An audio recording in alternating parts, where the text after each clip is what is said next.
আচ্ছা ভাই, আমরা শুরু করতেছি তাহলে। অমিত ভাই। ভাইয়া একটু 2 মিনিট পরে শুরু করি, যে লাইভে মনে হয় একটু ঝামেলা হইতেছে।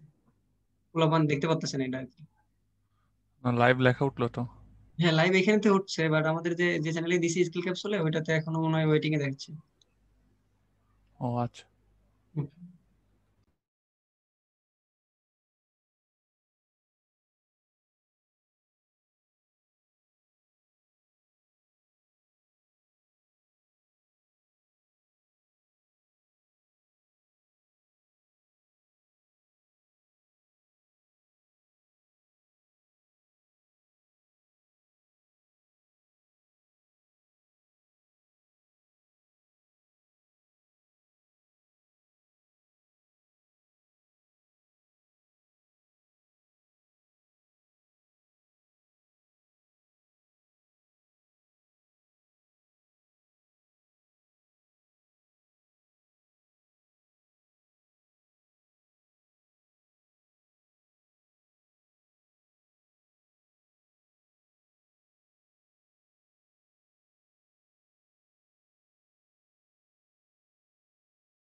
আমিন ভাইয়া।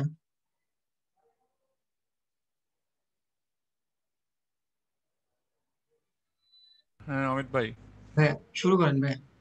শুরু করেন। দেখতে পারতেছো ওরা? ওদের ওইটা কাজ করতেছি তো, ওরা চলুক, আমাদের তো রেকর্ড আছে, এটা রেকর্ড হইতে থাকুক, আপনি শুরু করেন, হ্যাঁ আমরা এটাই এটা বেটার, রেকর্ড করে দিয়ে দিব। এটাই বেটার, হ্যাঁ, হ্যাঁ, এটাই ঠিক। বেটার, কারণ দেরি করে লাভ নেই। আচ্ছা ঠিক আছে, তো সবাইকে আসসালামু আলাইকুম, ওয়েলকাম আমাদের উইক 14 লাইভ সলভ ক্লাসে। সো প্রতি সপ্তাহের মধ্যে এই সপ্তাহে আমরা আমাদের উইকলি পরীক্ষার যে কিছু প্রবলেম আছে প্রবলেমগুলো নিয়ে আলোচনা করব।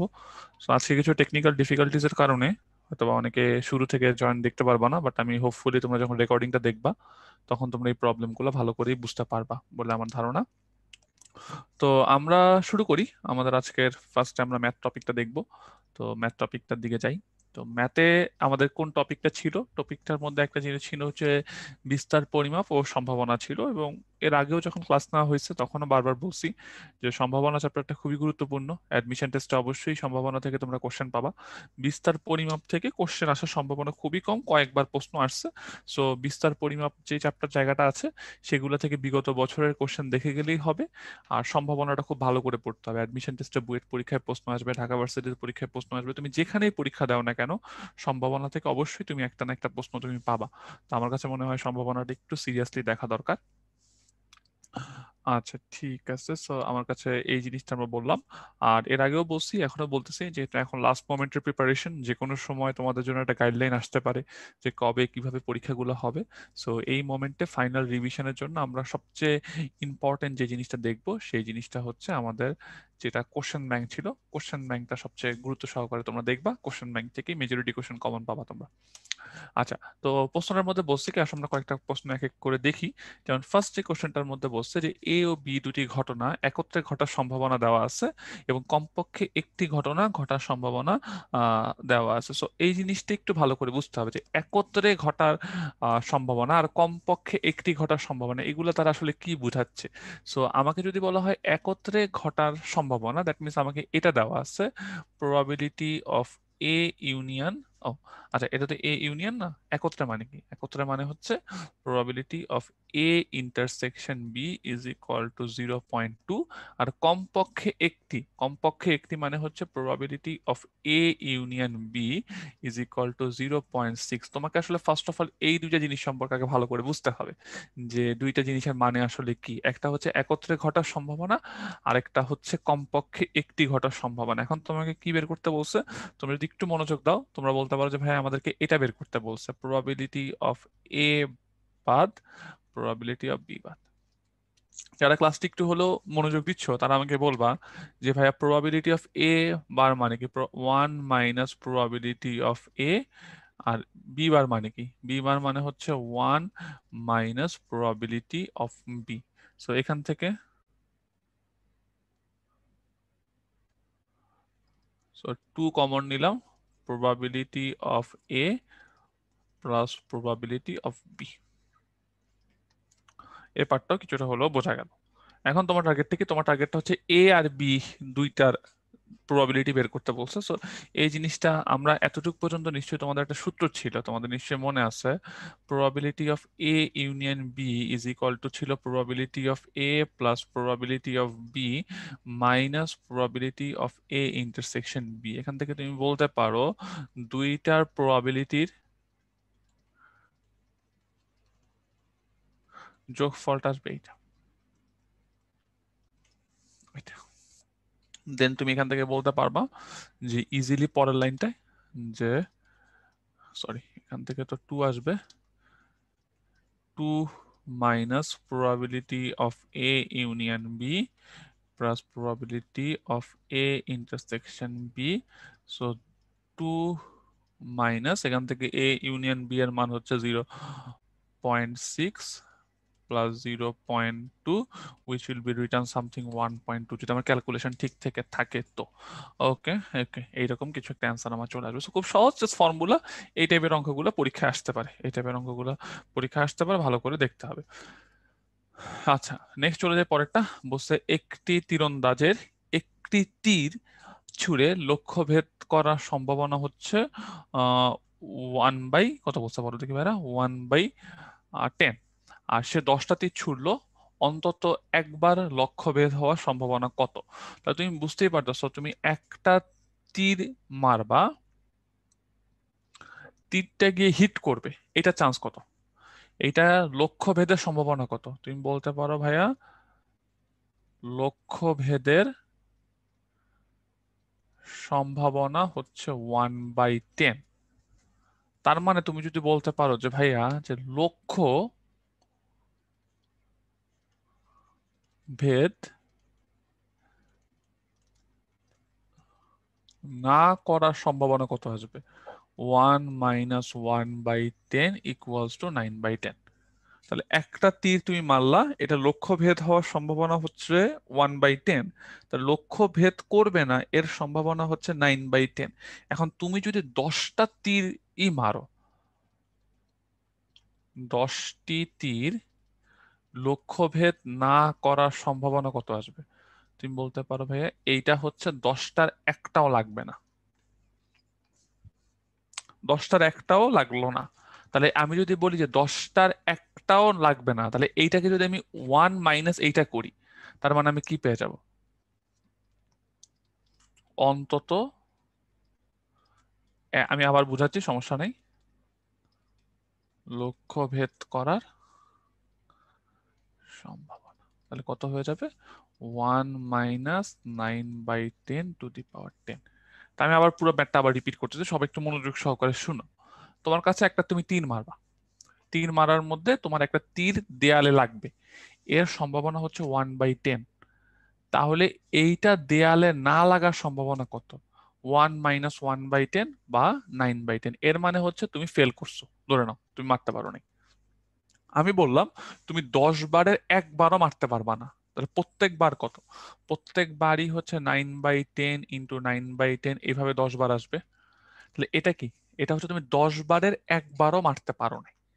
তাহলে 1 - এইটা যদি তুমি করে দাও, তার মানে তুমি কোন ঘটনাগুলো পাবা? ওই ঘটনাগুলো পাবা না যেখানে 10 বার মিস হয়েছে, এটা বাদের ঘটনাগুলা। তাহলে এইটা বাদে অবশ্যই তুমি অন্তত কয়বার পাবা বলো দেখি? তোমার অন্তত তুমি একবার লক্ষ্যভেদ করতে পারবা। So, খুব সহজ। যদি কেউ বুঝতে না পারো, রেকর্ডিংটা আবার একটু প্রথম থেকে শুনো, শুনলেই বুঝতে পারবা। আচ্ছা, নেক্সট পার্টটার মধ্যে বলছে একটি বৃত্তের ভেতর যে কোনো 6টি বিন্দু নেওয়া হলো। খুবই সুন্দর একটা ম্যাথ। একটি বৃত্তের ভেতর আমাকে বলছে কয়টা বিন্দু নেওয়া হয়েছে? আমাকে বলছে হচ্ছে তোমাকে আহ, আহ, 6টা বিন্দু নেওয়া হয়েছে। সবগুলো মানে বিন্দুই একই অর্ধবৃত্তে থাকার সম্ভাবনা কত? একই অর্ধবৃত্তে থাকার সম্ভাবনা কত? আমি just তোমাদেরকে একটা এক্সাম্পল দিয়ে বুঝাই।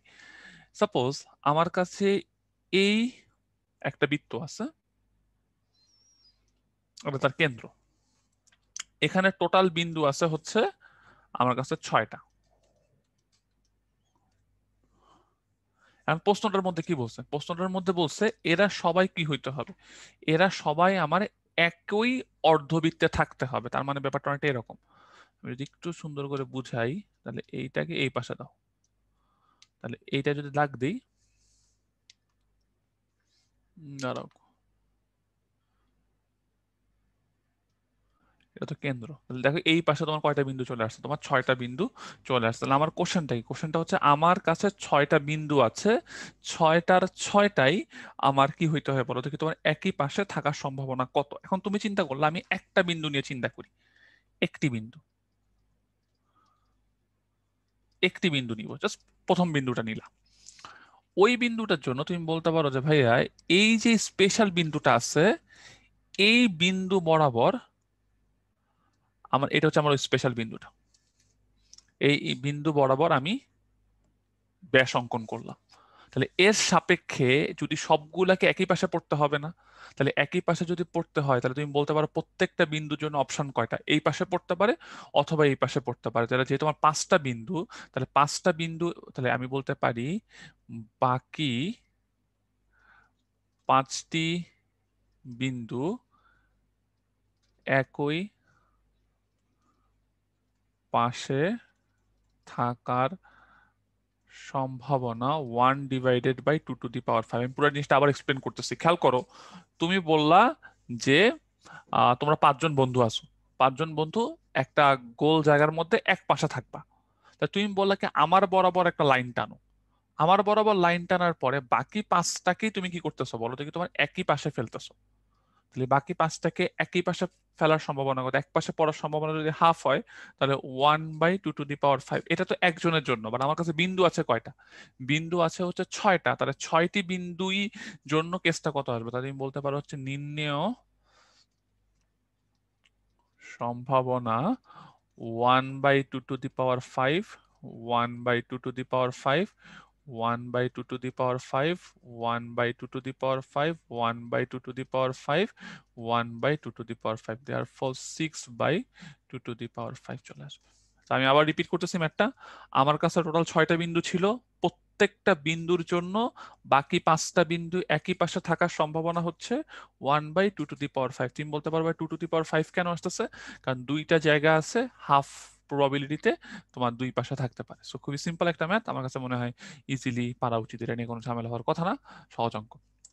আচ্ছা, পরটার মধ্যে বলছে কি একটি বাক্সে 5টি চিপ আছে, এর মধ্যে 3টি লাল এবং আহ 2টি সাদা। তো আমি আবার একটু বক্সটা আঁকার চেষ্টা করি। একটা বক্সের ভিতরে 3 রেড চিপ এবং 2 হচ্ছে আমার হোয়াইট চিপ আছে।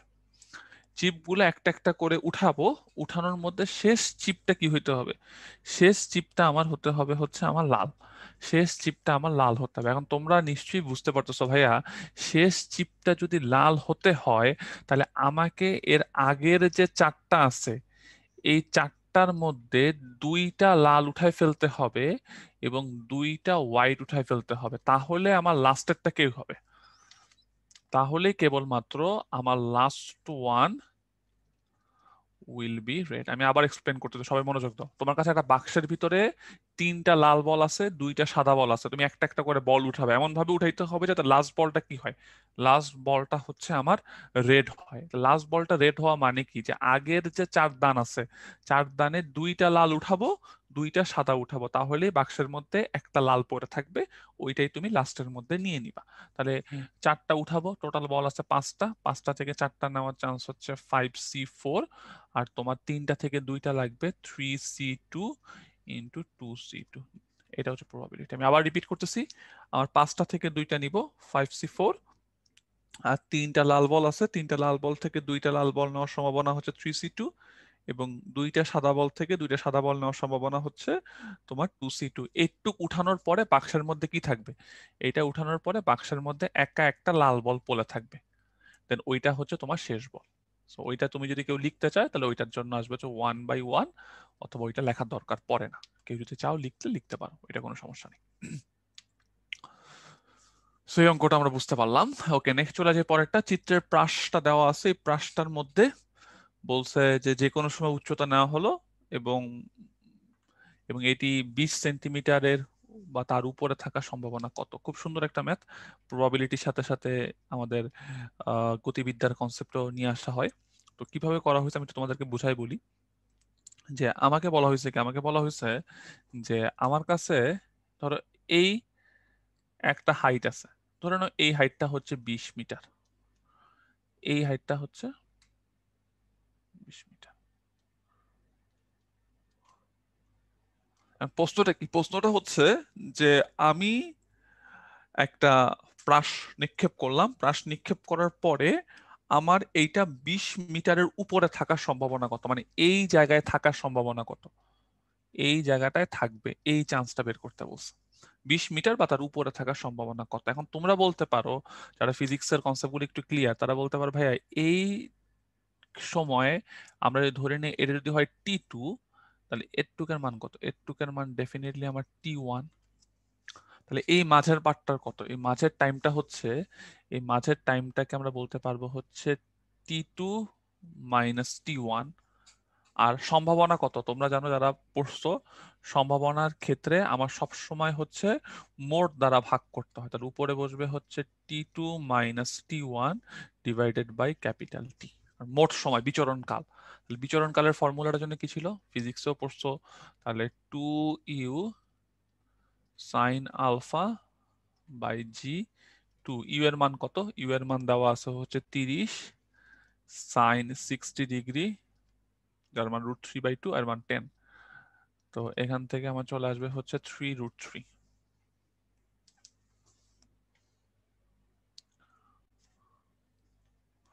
3√3 চলে আসলো।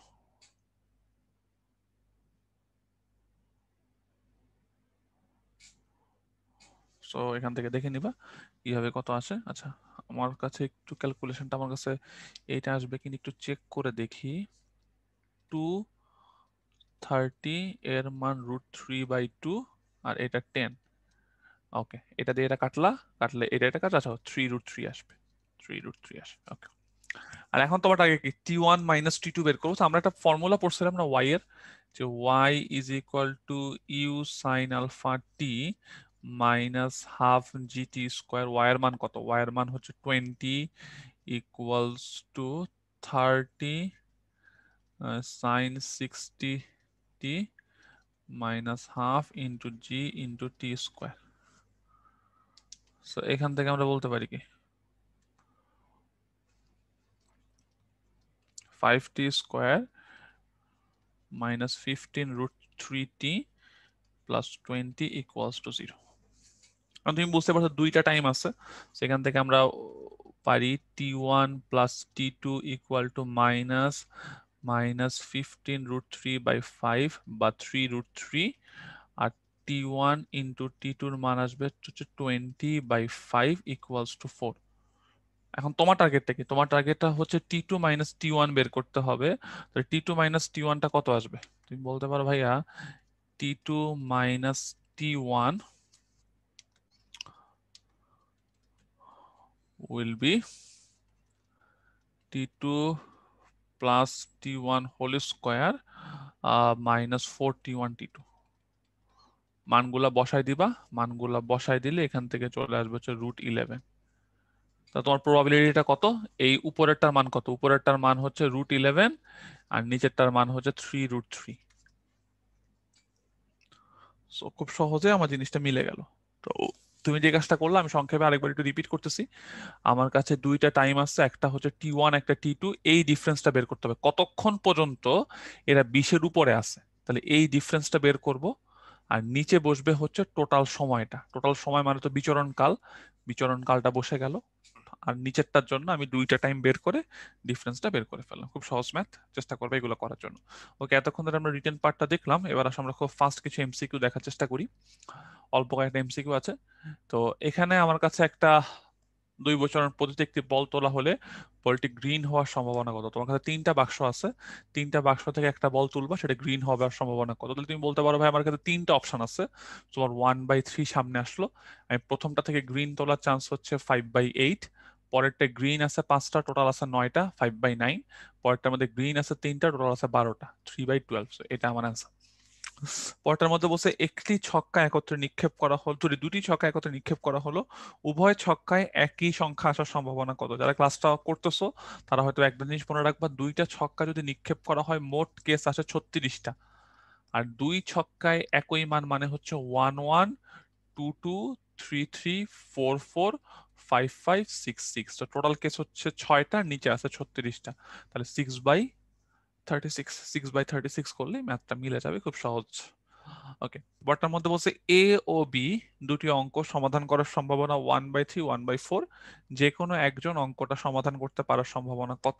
দ্যাট মিনস হচ্ছে প্রবাবিলিটি অফ এ দেওয়া আছে 1/3, প্রবাবিলিটি অফ বি দেওয়া আছে 1/4।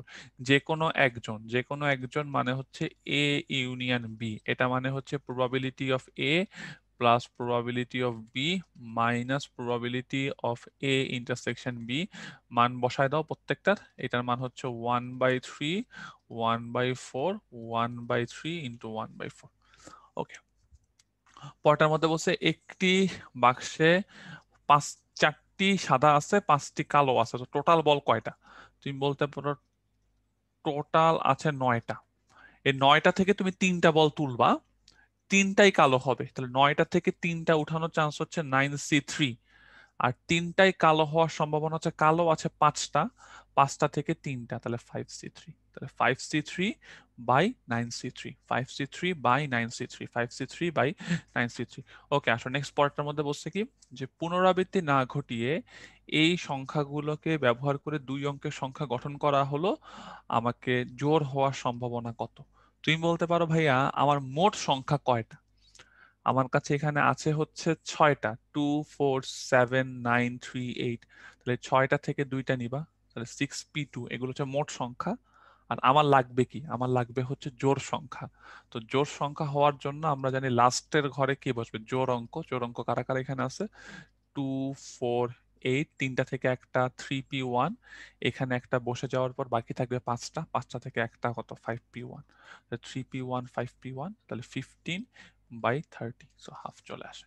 So, আমি একটা জিনিস এখান থেকে একটা জিনিস বলতে চাই যে এই ধরনের কোশ্চেন গুলা ক্যালকুলেটর ছাড়া এমসিকিউর জন্য ইম্পর্টেন্ট, কারণ বুঝতেই পারছো এখানে কোনো কমপ্লিকেটেড গুণ ভাগ নাই, সেগুলো একটু ভালো করে প্র্যাকটিস রাখা দরকার।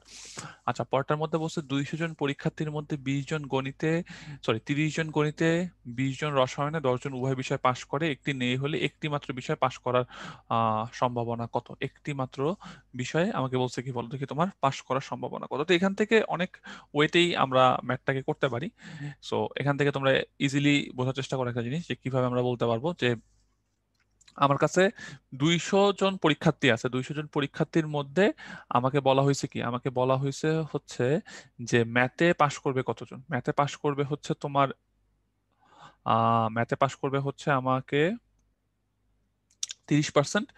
আমার কাছে যেটা রসায়নে পাশ করবে হচ্ছে আমার 20%, এবং উভয় বিষয়ে পাশ করবে 10%। সো আমাকে বলছে যে একটি ছাত্রকে যদি আমরা নির্বাচন করি, তার একটি মাত্র বিষয়ে পাশ করার সম্ভাবনা কত। তো এই অঙ্কটার মধ্যে একটু ভুল আছে, ভুলটা আমরা একটু কারেকশন করে দিই।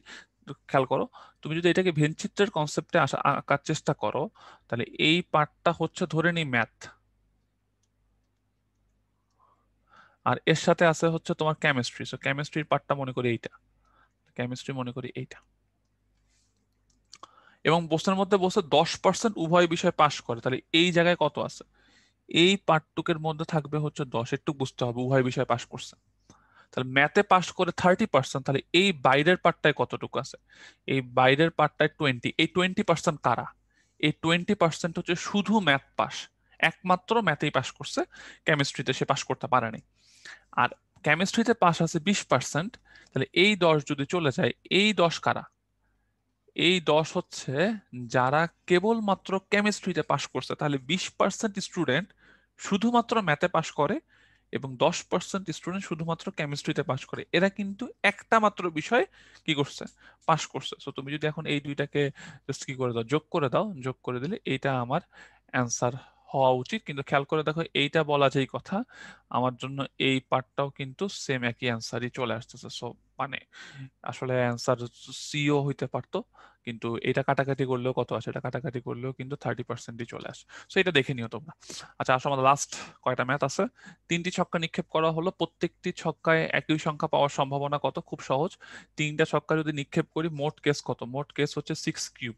আর 3 সংখ্যায় একই মান পাবো, মানে তোমার কাছে কেস কি কি আসতে পারে, 1 1 1 2 2 2 থেকে 6 6 6 পর্যন্ত। তাহলে উপরে বসবে 6, নিচে বসবে 6 কিউব, তাহলে 1/36 আনসার চলে আসে, খুব সহজ। আচ্ছা, একটি বাক্সে 10টা নীল বল আছে, 15টা, 10টা নীল এবং 15টা লাল মার্বেল আছে। একটি বালক যেমন খুশি করে দুটি বল উঠানো হলো, দুইটাই ভিন্ন রঙের হওয়ার সম্ভাবনা কত? তাহলে তুমি দুইটা উঠাবা, দুইটাই ভিন্ন রঙের হবে। তো এই অঙ্কটা আমরা কিভাবে করতে পারি, তুমি বলতে পারো টোটাল মার্বেল কয়টা আছে, টোটাল মার্বেল আছে 25টা, 25টা থেকে নিব কয়টা, 25টা থেকে নিব হচ্ছে দুইটা, ভিন্ন ভিন্ন রং হতে হবে। তাহলে একটা নিলাম নীল, একটা নিলাম হচ্ছে লাল। তো এটাই অ্যান্সার, এটা বলা যেই কথা, এটাও করা একই কথা, আমরা এইভাবে অঙ্কগুলো করে ফেলবো। ওকে, তো আমার কাছে মোটামুটি এতটুকুই মনে হয় পড়লে হবে। তো তোমরা যে কাজটা করবা, সম্ভাবনা যে চ্যাপ্টারটা আছে, সম্ভাবনা চ্যাপ্টারটা থেকে বেশি বেশি করে রিটেন প্র্যাকটিস করবা, কারণ এইটা থেকে রিটেন বেশি আসে। আর যে বিস্তার পরিমাপ আছে, এটা চাইলে স্কিপও করতে পারো, কেউ চাইলে কোশ্চেন ব্যাংকটা জাস্ট পড়ে ফেললেও হবে। সো আজকে এতটুকু পর্যন্তই, ইনশাআল্লাহ আবার নেক্সট উইকে দেখা হবে। সবাইকে ধন্যবাদ। থ্যাংক ইউ ফাহমিদ ভাইয়া, আসসালামু আলাইকুম। ওয়ালাইকুম আসসালাম, তুমি শুরু করো। ওকে, থ্যাংক ইউ ভাইয়া। আসসালামু আলাইকুম এভরিওয়ান, সবাইকে আজকের ক্লাসে স্বাগতম। আজকে আমরা উইক 14 এর সলভ ক্লাস নিয়ে কথা বলবো। তো আমাদের ফিজিক্সে এখানে ছিল আধুনিক পদার্থবিজ্ঞান যে চ্যাপ্টারটা, সেটা। আচ্ছা, তো চলো আমরা ক্লাসটা শুরু করি, এবং আমরা প্রথমে অ্যাজ ইউজুয়াল যেটা করব, যে এখন ফিজিক্স পার্টের মধ্যে প্রথমে রিটেন অংশটা দেখব, এরপরে আমরা অবজেক্টিভ পার্টগুলো দেখব। আচ্ছা, তো প্রথমেই দেখতে পাচ্ছি আমাদের প্রশ্নটা হলো 0.6 সি বেগে গতিশীল একটি ইলেকট্রনের তোমাকে ভরবেগ নির্ণয় করতে বলা হয়েছে। আচ্ছা, তো ভরবেগ আমরা নির্ণয় করে ফেলবো। তো এই যে ভরবেগ পি, আচ্ছা এখন তুমি যদি খেয়াল করো যে এম, এখন দেখো ইলেকট্রনটা তো গতিশীল, আর ইলেকট্রনটা যেহেতু গতিশীল তাহলে তার যে ভর এটাও কিন্তু কি হবে, এই ভরটা কিন্তু হবে আপেক্ষিক ভর, তাই না? তাহলে এই এম এর জায়গায় আমরা কি লিখতে পারবো? এম এর জায়গায় আমরা লিখতে পারবো m not divided by root over 1 minus V square by C square, অর্থাৎ ভরের সাথে এখানে ভি গুণ হয়ে গেল। তো কেন আমরা এখানে ভরের আপেক্ষিকতার সূত্র ব্যবহার করলাম? কারণ আমরা দেখতে পাচ্ছি যে এখানে যে বেগটা এটা আলোর বেগের কাছাকাছি 0.6 সি বেগ, এ কারণে আমরা আপেক্ষিকতার সূত্রটা ব্যবহার করছি। তাহলে এখন আমরা শুধু মানগুলো বসাবো। তো মানগুলো বসানোর জন্য কি হবে, তুমি জানো যে ইলেকট্রনের ভর তুমি জানো 9.11 into 10 to the power minus 31, এটা তুমি জানো, দি পাওয়ার মাইনাস 31 এত কেজি। আচ্ছা, আর ডিভাইডেড বাই কি হবে, root over 1 minus V square by C square. এখন দেখো এখানে ভি বাই সি, দেখো এখানে আমাদের ভি হলো 0.6 সি, তাহলে ভি বাই সি এটাকে আমরা বলতে পারি 0.6, আর এখানে নিচে কি আছে, v v square by C square, অর্থাৎ পুরোটার উপরে স্কোয়ার, তার মানে এখানে আমাদের বসে গেল 0.6 স্কোয়ার ইন্টু ভি, ভিটা কি, ভি হলো ইলেকট্রনের বেগ অর্থাৎ 0.6, এবং সি এর মান আমরা জানি 3 ইন্টু 10 টু দি পাওয়ার 8। ব্যাস, এই ক্যালকুলেশনটা যদি এখন আমরা করে ফেলতে পারি তাহলে কিন্তু আমরা ভরবেগের মানটা পেয়ে যাচ্ছি। আমরা ভরবেগের মানটা পাবো 2.05 into 10 to the power minus 22 KG metre per second. ব্যাস, আমরা ভরবেগটা পেয়ে গেলাম। ওকে, তাহলে খুব সহজ একটা অঙ্ক। এরপরে চলো আমরা পরেরটায় চলে যাই। আচ্ছা, তো কি বলা হয়েছে দেখো, কোনো ক্ষণস্থায়ী কণার প্রকৃত জীবনকাল 10 ন্যানোসেকেন্ড, ল্যাবরেটরি কাঠামোতে এর অতিক্রান্ত দূরত্ব কত হবে যেখানে এর জীবনকাল 20 ন্যানোসেকেন্ড। আচ্ছা, তাহলে আমরা এখানে প্রথম যে দুইটা ইনফরমেশন পাচ্ছি যে প্রকৃত জীবনকাল হলো 10 ন্যানোসেকেন্ড, আর ল্যাবরেটরি কাঠামো মানে তুমি যদি এটার জীবনকালটা পরিমাপ করো ল্যাবরেটরিতে বসে তখন সেটা হচ্ছে 20 ন্যানোসেকেন্ড। তার মানে আসলে কিন্তু তোমাকে বলা হয়েছে, তোমাকে এখানে বলা হয়েছে কি বলতো, টি নট এবং টি, এই দুইটা মান বলা হয়েছে। প্রকৃতটা টি নট, আর গতিশীল অবস্থায় ল্যাবরেটরিতে সে গতিশীল থাকে, সেই অবস্থায় তার জীবনকাল 20 ন্যানোসেকেন্ড। এখন তুমি তো জানো যে সময়ের আপেক্ষিকতা T equals to T naught root over 1 minus V square by C square. এখন এই টি এর জায়গায় তুমি 20 বসাও, ন্যানো মানে কি 10 টু দি পাওয়ার মাইনাস 9, আর টি নটের জায়গায় তুমি 10 বসাও, 10 টু দি পাওয়ার মাইনাস 9। খেয়াল করো আমাদের 10 টু দি পাওয়ার মাইনাস 9 না বসালেও হতো, ডান পাশে বাম পাশে কেটে যায়, root over 1 minus V by C পুরোটার উপরে স্কোয়ার। তাহলে এখান থেকে মনে হয় তুমি এই ইলেকট্রনের বেগের মানটা পক্ষান্তর করে বের করে নিয়ে আসতে পারো, রাইট? বের করে নিয়ে আসতে পারবা। তাহলে এখান থেকে এই বেগের মানটা কত আসবে, এই বেগের মানটা আসবে 2.598 into 10 to the power 8 metre per second. তার মানে বুঝতে পারতেছি যে আলোর বেগের বেশ কাছাকাছি, বেশ কাছাকাছি 2.598 into 10 to the power 8 second, এটা আমরা পেলাম।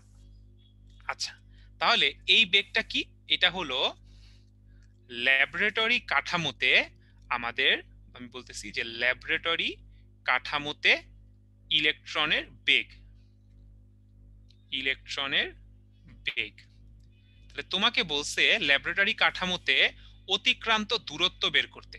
এখন তুমি তো জানো দূরত্ব মানে কি, দূরত্ব মানে বেগ এবং সময়ের গুণফল যখন কিনা আমাদের বেগটা সমবেগ। তাহলে আমরা ল্যাবরেটরি কাঠামোতে বেগ কত পাইলাম, 2.598 ইন্টু 10 টু দি পাওয়ার 8, আর সময় কতটুকু অতিক্রান্ত হয়েছে, এখানে কি আমরা 10 ন্যানোসেকেন্ড ইউজ করব নাকি 20 ন্যানোসেকেন্ড ইউজ করব? একটু ভেবে দেখো, দূরত্বটা কোথায়, ল্যাবরেটরি কাঠামোতে। খেয়াল করো, ল্যাবরেটরি কাঠামোতে। বেগ কোথাকার, ল্যাবরেটরি কাঠামো। তাহলে সময় কোনটা ব্যবহৃত হবে, অবশ্যই ল্যাবরেটরি কাঠামোতে যে সময় সেটাই ব্যবহার করতে হবে, অর্থাৎ 20 ন্যানোসেকেন্ড আমাদেরকে ব্যবহার করতে হবে, প্রকৃতটা ব্যবহার করা যাবে না। তাহলে 20 ইন্টু 10⁻⁹। ব্যাস, এটা যদি আমরা এখন বসাই দিই, ক্যালকুলেটরে ক্যালকুলেট করি, তাহলে আমাদের দূরত্বটা আসে 5.196 মিটার। ব্যাস, এই হলো আমাদের উত্তর। খুবই সহজ একটা অঙ্ক, বাট ইম্পর্টেন্ট। ওকে, তাহলে আমরা ভরের আপেক্ষিকতা বা ভরবেগের আপেক্ষিকতা দেখলাম, সময়ের আপেক্ষিকতা দেখলাম। এখন আমরা চলে যাচ্ছি, দেখো আরেকটা অঙ্ক, এটা হলো দৈর্ঘ্যের আপেক্ষিকতার সাথে সম্পর্কিত। তাহলে দেখো কি বলা হয়েছে, মহাশূন্য যান চিত্রের বৃত্তটির ব্যাস বরাবর 2.5 ইন্টু 10⁸ মিটার পার সেকেন্ড বেগে গতিশীল মহাশূন্য যানের নিকট বৃত্তাকার ক্ষেত্রটি কিরূপ হবে, সেই ক্ষেত্রফলটা কত হবে। তো আমরা এটা তোমাদেরকে ক্লাসে বলছি যে গতিশীল যেই অক্ষ বরাবর হয়, দৈর্ঘ্যের পরিবর্তনটাও কিন্তু সেই একই অক্ষ বরাবর হয়ে থাকে। অর্থাৎ আমি যদি এইভাবে চিন্তা করি যে আমাদের এই যে মাঠ, এই মাঠ রকেটটা কিন্তু গতিশীল হয়েছে কোন দিকে, এক্স অক্ষে। তার মানে এই মাঠের এক্স অক্ষে তার যে ব্যাসার্ধটা সেটা কিন্তু ছোট হয়ে যাবে, কিন্তু ওয়াই অক্ষে তার যে ব্যাসার্ধ সেটার কিন্তু কোনো পরিবর্তন হবে না। এটা তোমাদেরকে ক্লাসে আমরা বলছি।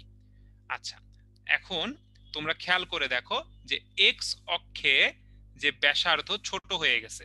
আচ্ছা, তাহলে দেখতে কেমন হইছে, দেখতে হইছে একটা উপবৃত্তের মতো। তার মানে আমাদের প্রথম কথা হলো এই যে বৃত্তাকার ক্ষেত্রটি কেমন হবে, প্রথম কথা হলো এটা দেখতে হবে উপবৃত্তাকার, উপবৃত্তাকার। আচ্ছা, আর উপবৃত্তাকারের এখন তুমি কি করবা, এর ক্ষুদ্রাক্ষ বৃহদাক্ষ এভাবে তুমি নাম দিতে পারবা, তাই না? তাহলে আমাদের এখানে বৃহদাক্ষ, এই যে এটা হলো বৃহদাক্ষ এ, আর এটা হলো ক্ষুদ্রাক্ষ বি, ঠিক না? এ আর বি। আচ্ছা, তাহলে উপবৃত্তাকার এ আর বি, এ আর বি যদি আমরা বের করতে পারি তাহলে কিন্তু ক্ষেত্রফল বের করতে পারবো। কেন? কারণ আমরা জানি উপবৃত্তের ক্ষেত্রফল সেটা কিন্তু পাই A B, pi A B, right? তাহলে এখন এ কি হবে, এ কিন্তু আর এর সমান, আগের ব্যাসার্ধের সমান, তাই এটা কি হবে, এটা অপরিবর্তিত থাকবে, এটা হবে 6000 কিলোমিটার। কিন্তু বি, এটা কিন্তু কি হয়ে গেছে, ছোট হয়ে গেছে, তাই না? তার মানে বি কিন্তু আসলে এল, আর এল কি সূত্র মেনে চলে, এল হলো এল নট √1 - v²/c², অর্থাৎ পরিবর্তিত দৈর্ঘ্য। তাহলে বিটা কি হবে, এই আর এর থেকে ছোট হয়ে যাবে। তাহলে আদি মানটা ছিল আর এর সমান, অর্থাৎ 6000 কিলোমিটার, √1 - ভি এর মান কত, 2.5 ইন্টু 10⁸, আর নিচে তুমি সি এর মান লিখবা 3 ইন্টু 10⁸, পুরোটার উপরে একটা স্কয়ার হয়ে গেল। তাহলে এখান থেকে এখন তুমি পরিবর্তিত ব্যাসার্ধ, এক্স অক্ষে পরিবর্তিত ব্যাসার্ধ সেটা তুমি পেয়ে যাবা, এটা আসবে 3317 কিলোমিটার, 3317 কিলোমিটার। ব্যাস, এখন বাকিটা তো তুমি পারো, বাকিটা এখানে তুমি বসাবা, পায়ের মান বসাবা, এ এর মান বসাবা, বি এর মান বসাবা, অর্থাৎ পাই ইন্টু 6000 ইন্টু 3317। এককটা কি হবে, আমরা কিন্তু দৈর্ঘ্য ব্যবহার করতেছি কিলোমিটার এককে, তার মানে ক্ষেত্রফলটা হবে কিলোমিটার স্কয়ার, ঠিক আছে? এখান থেকে তুমি ক্ষেত্রফলটা পেয়ে যাবা 6.25 ইন্টু 10⁷ কিলোমিটার স্কয়ার। তুমি চাইলে এটাকে মিটার স্কয়ারে নিতে পারো, আবার তুমি চাইলে এটাকে এইভাবেও রেখে দিতে পারো, এটাই কিন্তু তোমার উত্তর। ব্যাস, তাহলে আমরা কি পেয়ে গেলাম, ক্ষেত্রফলটা পেয়ে গেলাম। ওকে, চলো তাহলে আমাদের লাস্ট রিটেন প্রবলেম, এবং বেশ ইন্টারেস্টিং রিটেন প্রবলেম। এটা হলো একটা ফটো ইলেকট্রিক ইফেক্টের গ্রাফ তোমাকে দেয়া আছে, এক্স অক্ষে আছে কম্পাঙ্ক আর ওয়াই অক্ষে আছে নিবৃত্তি বিভব। তোমাকে বলছে বি বিন্দুতে নিবৃত্তি বিভব এক্স, এই যে খেয়াল করো দুইটা বিন্দু, এই যে এ বিন্দু আর বি বিন্দু, ঠিক আছে? আচ্ছা, এবং তোমাকে বলছে সূচন কম্পাঙ্ক, সূচন কম্পাঙ্ক কোনটা, এই যে এইটা হলো সূচন কম্পাঙ্ক, তাই না? যে একেবারে সর্বনিম্ন যে কম্পাঙ্ক হইতে পারে। তাহলে আমরা একটা কাজ করি, এই বিন্দুরও একটা নাম দিয়ে রাখি, এর নাম দিলাম সি বিন্দু। তাহলে সি বিন্দুতে আমরা সূচন কম্পাঙ্ক পাবো। তাহলে প্রথমে আমরা যে কাজটা করব, বি বিন্দুতে নিবৃত্তি বিভবটা বের করব, এক্স এর মানটা বের করব। তো এটার জন্য আমরা আগে একটা কাজ করি, ফটো ইলেকট্রিক ইফেক্টের ইকুয়েশনটা লিখি। আমরা জানি ফটো ইলেকট্রিক ইফেক্টে আগত ফোটনের শক্তি ই, সেটা দিয়ে কি হয়, বন্ধন ভাঙে অর্থাৎ কার্যাপেক্ষক, প্লাস বাকিটা দিয়ে ইলেকট্রন সর্বোচ্চ যে গতিশক্তি প্রাপ্ত হয় সেটা ক্লাসে নিশ্চয়ই বলা হয়েছে।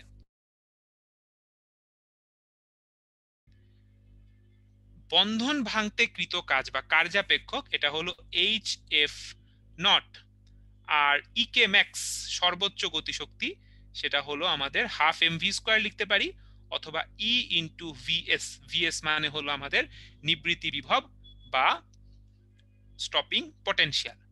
এখন তাহলে দেখো এটাকে আমি এইভাবে পক্ষান্তর করে লিখতে চাই, EVS equals to H F minus H F not.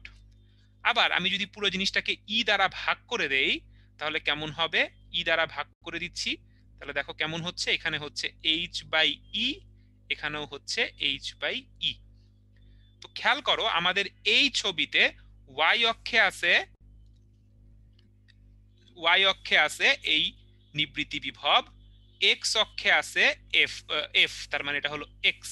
তার মানে বুঝতে পারছো এই যে এইচ বাই ই এটা কিন্তু আসলে আমাদের ঢাল এম, আর এই যে বাকি অংশটা, এই যে বাকি অংশটা এটা কিন্তু আমাদের সি।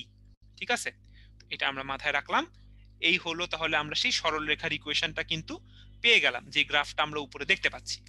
তাহলে এখন দেখো আমরা যদি এই এ বিন্দু এবং বি বিন্দু, খেয়াল করো এ বিন্দু এবং বি বিন্দু, এই দুইটা বিন্দু নিয়ে আমরা যদি এই সরল রেখার ঢালটা বের করতে চাই, তাহলে সরল রেখার ঢাল তাহলে কি হবে, তো তুমি তো জানো ঢাল কিভাবে বের করে, y2 minus y1 divided by x2 minus x1। তাহলে y2, y অক্ষে কি আছে উপরে 10, তাহলে 10 মাইনাস কি হবে, এ দেখো এটার নাম দেওয়া হয়েছে x, তাহলে 10 minus x divided by x2, অর্থাৎ আমরা কাকে 1 বলতেছি কাকে 2 বলতেছি, এ বিন্দুটাকে কিন্তু আমি 2 বলছি, তাহলে উপরেরটা হলো 5 into 10 to the power 5 minus 4.5 into 10 to the power 5। এখন ইকুয়ালস টু কি হবে, এইচ বাই ই, কারণ একটু আগেই তুমি বলছো দেখছো যে ঢালটা হইলো এইচ বাই ই। এখন তুমি এইচ এর মান জানো, ই এর মান জানো, এখান থেকে এখন তোমার কাজ হলো এই অবস্থা থেকে, এই সমীকরণ থেকে তুমি কি করবা, এক্স এর মান বের করবা। তাহলে দেখো এখান থেকে যদি তুমি এক্স এর মান বের করো, সেটা তুমি করতে পারবা, এটা তোমাকে বলার দরকার নেই আমার আলাদা করে। তুমি এক্স এর মানটা বের করবা, এক্স এর মান বের করলে তুমি কত পাবা সেটা আমি বলে দিচ্ছি, যাতে তুমি আবার চেক করে নিতে পারো। 7.92 ভোল্ট এটা তুমি পাবে, এটা তুমি পাবে। ঠিক আছে, তাহলে এক্স এর মান পেয়ে গেলা। তাহলে এই হয়ে গেল 1। 2, সূচন কম্পাঙ্ক তোমাকে বের করতে বলছে। সূচন কম্পাঙ্ক চাইলে আমরা বের করতে পারবো, অসুবিধার কিছু নাই। কিভাবে বের করব, দেখো এই যে সি বিন্দুটা, এই সি বিন্দুর স্থানাঙ্ক কত, দেখো এই সি বিন্দুর যে স্থানাঙ্ক সেইটাই সি বিন্দুতে যখন থাকবে তখন তার জন্য নিবৃত্তি বিভবের মান কত, তার জন্য কিন্তু নিবৃত্তি বিভবের মান হলো 0। আর সি বিন্দুতে যখন থাকে তার জন্য যে কম্পাঙ্কটা সেটাই কিন্তু আমাদের এফ নট বা সূচন কম্পাঙ্ক। তাহলে 2 নাম্বার অঙ্কটা করার জন্য আমরা একইভাবে ঢাল নির্ণয় করব, কিন্তু 1 নম্বরে আমরা ঢাল বের করছি এ আর বি বিন্দু থেকে, আর 2 নম্বরে আমরা এই ঢালটা বের করব এ আর সি বিন্দু থেকে।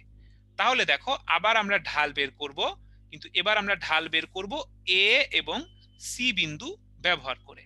তাহলে দেখো এবার কি হবে, এবার হবে 10 মাইনাস 0, কারণ দেখো এই যে 10 মাইনাস 0, আর নিচে কি হবে, নিচে হবে 5 into 10 to the power 15 minus F not. এখানে এফ নটটা কিন্তু আমাদের সূচন কম্পাঙ্ক। তাহলে ঢালের মান কি, একটু আগেই তুমি দেখছো ঢালের মান হলো এইচ বাই ই। এইচ এর মানও তুমি জানো, ই এর মানও তুমি জানো, না জানলে ক্যালকুলেটর থেকে বের করবা। তাহলে এখন তুমি এই সমীকরণকে সমাধান করবা, করে সূচন কম্পাঙ্কের মানটা বের করে নিয়ে চলে আসবা। সূচন কম্পাঙ্কের মান কত আসবে সেটা বলে দিচ্ছি, এটা আসবে 2.59 ইন্টু 10⁻15, 2.59 ইন্টু 10⁻15 হার্জ। ব্যাস হয়ে গেল, দুইটা সমীকরণ, দুইটা সমাধান করতে পারলেই অঙ্কটা হয়ে গেছে। তো খেয়াল করো, এই অঙ্কটা করার জন্য তোমার ফিজিক্সের নলেজের পাশাপাশি তোমার কিন্তু গণিতের তোমার যে নলেজ এটাও কিন্তু কাজে লাগছে, এটাকেও কিন্তু এখানে কাজে লাগাতে হচ্ছে। বিশেষ করে ঢাল বের করা, সরল রেখা চ্যাপ্টারে তুমি যেগুলো পড়ছো সেগুলো কাজে লাগতেছে। তো এটুকু যদি বুঝতে পারো তাহলে কোনো অসুবিধাই নেই। এই ছিল রিটেন পার্টটা। এখন আমরা অবজেক্টিভ পার্ট নিয়ে কথা বলবো। তাহলে চলো অবজেক্টিভ পার্ট নিয়ে কথা বলি। দেখো কি বলা হয়েছে, একটি ফোটনের শক্তি তোমাকে বলে দিছে, ফোটনের তরঙ্গ দৈর্ঘ্য নির্ণয় করতে বলছে। তাহলে আমরা জানি hf, এটা হলো ফোটনের শক্তি। আর f মানে কি, আমরা আরেকটা জিনিস জানি, আলোর বেগ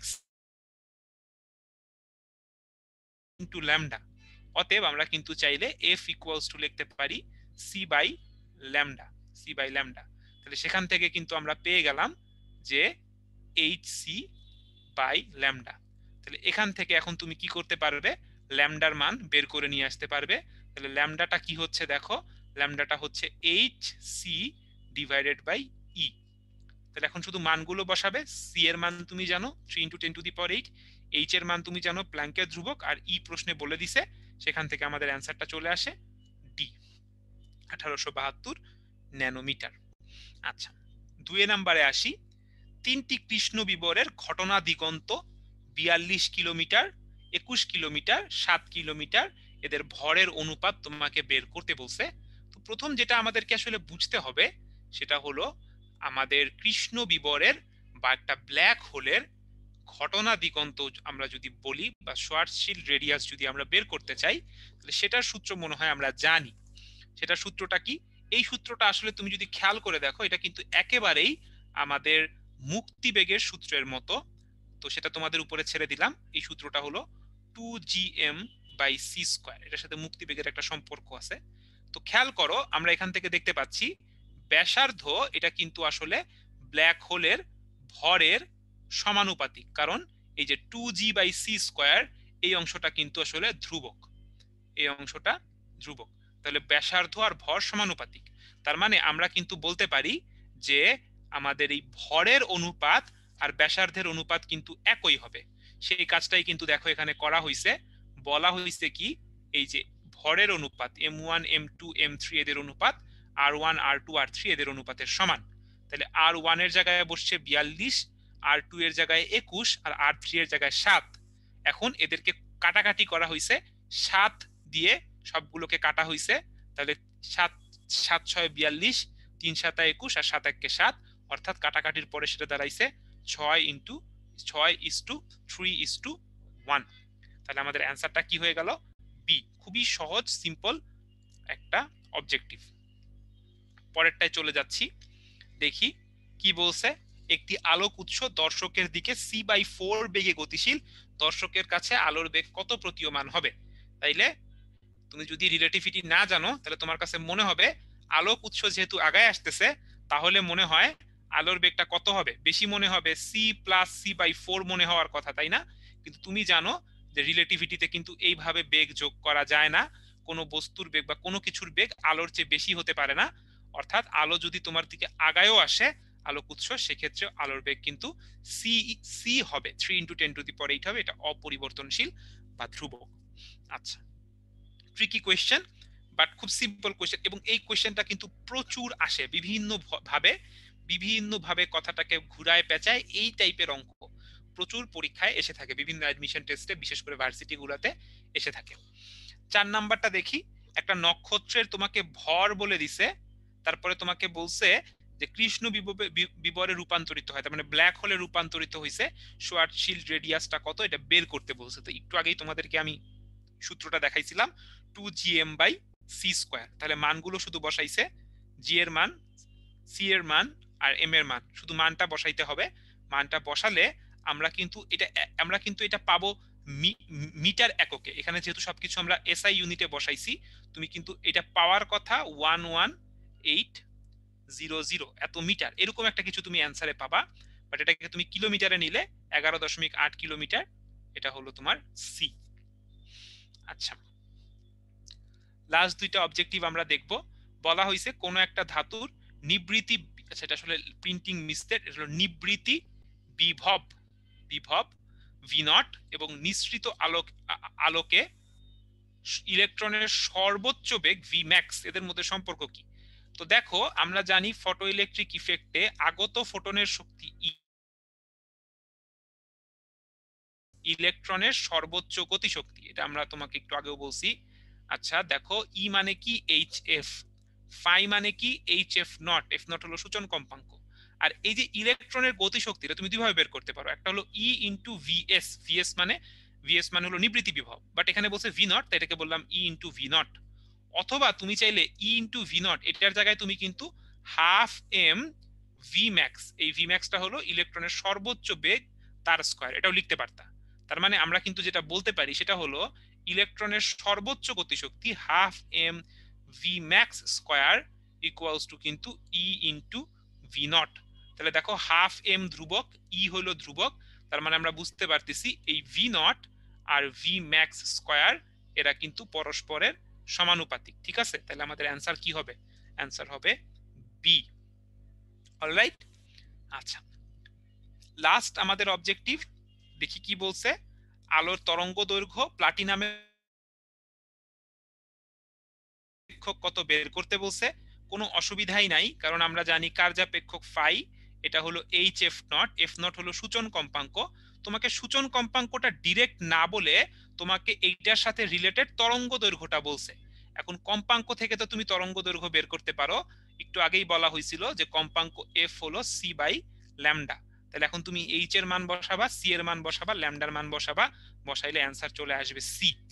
ঠিক আছে, খুবই সহজ ব্যাপার, জাস্ট এগুলো আমাদেরকে একটু মাথায় রাখতে হবে। চ্যাপ্টারের অঙ্কগুলা খুবই সোজা, এই জায়গা থেকে যে অঙ্ক আসে এগুলা খুবই সোজা হয়, অনেক বেশি কঠিন হয় না।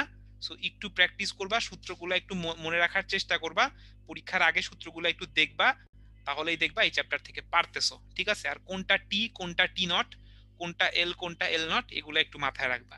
এগুলো ক্লাসে শেখানো হয়েছে, দরকার হইলে ক্লাসের রেকর্ডিংটাও আরেকবার দেখে নিবা। সো আজকে আমার তরফ থেকে এই পর্যন্তই, ইনশাআল্লাহ সামনে তোমাদের সাথে আবার কথা হবে। সেই পর্যন্ত সবাই ভালো থাকো, সুস্থ থাকো, আসসালামু আলাইকুম।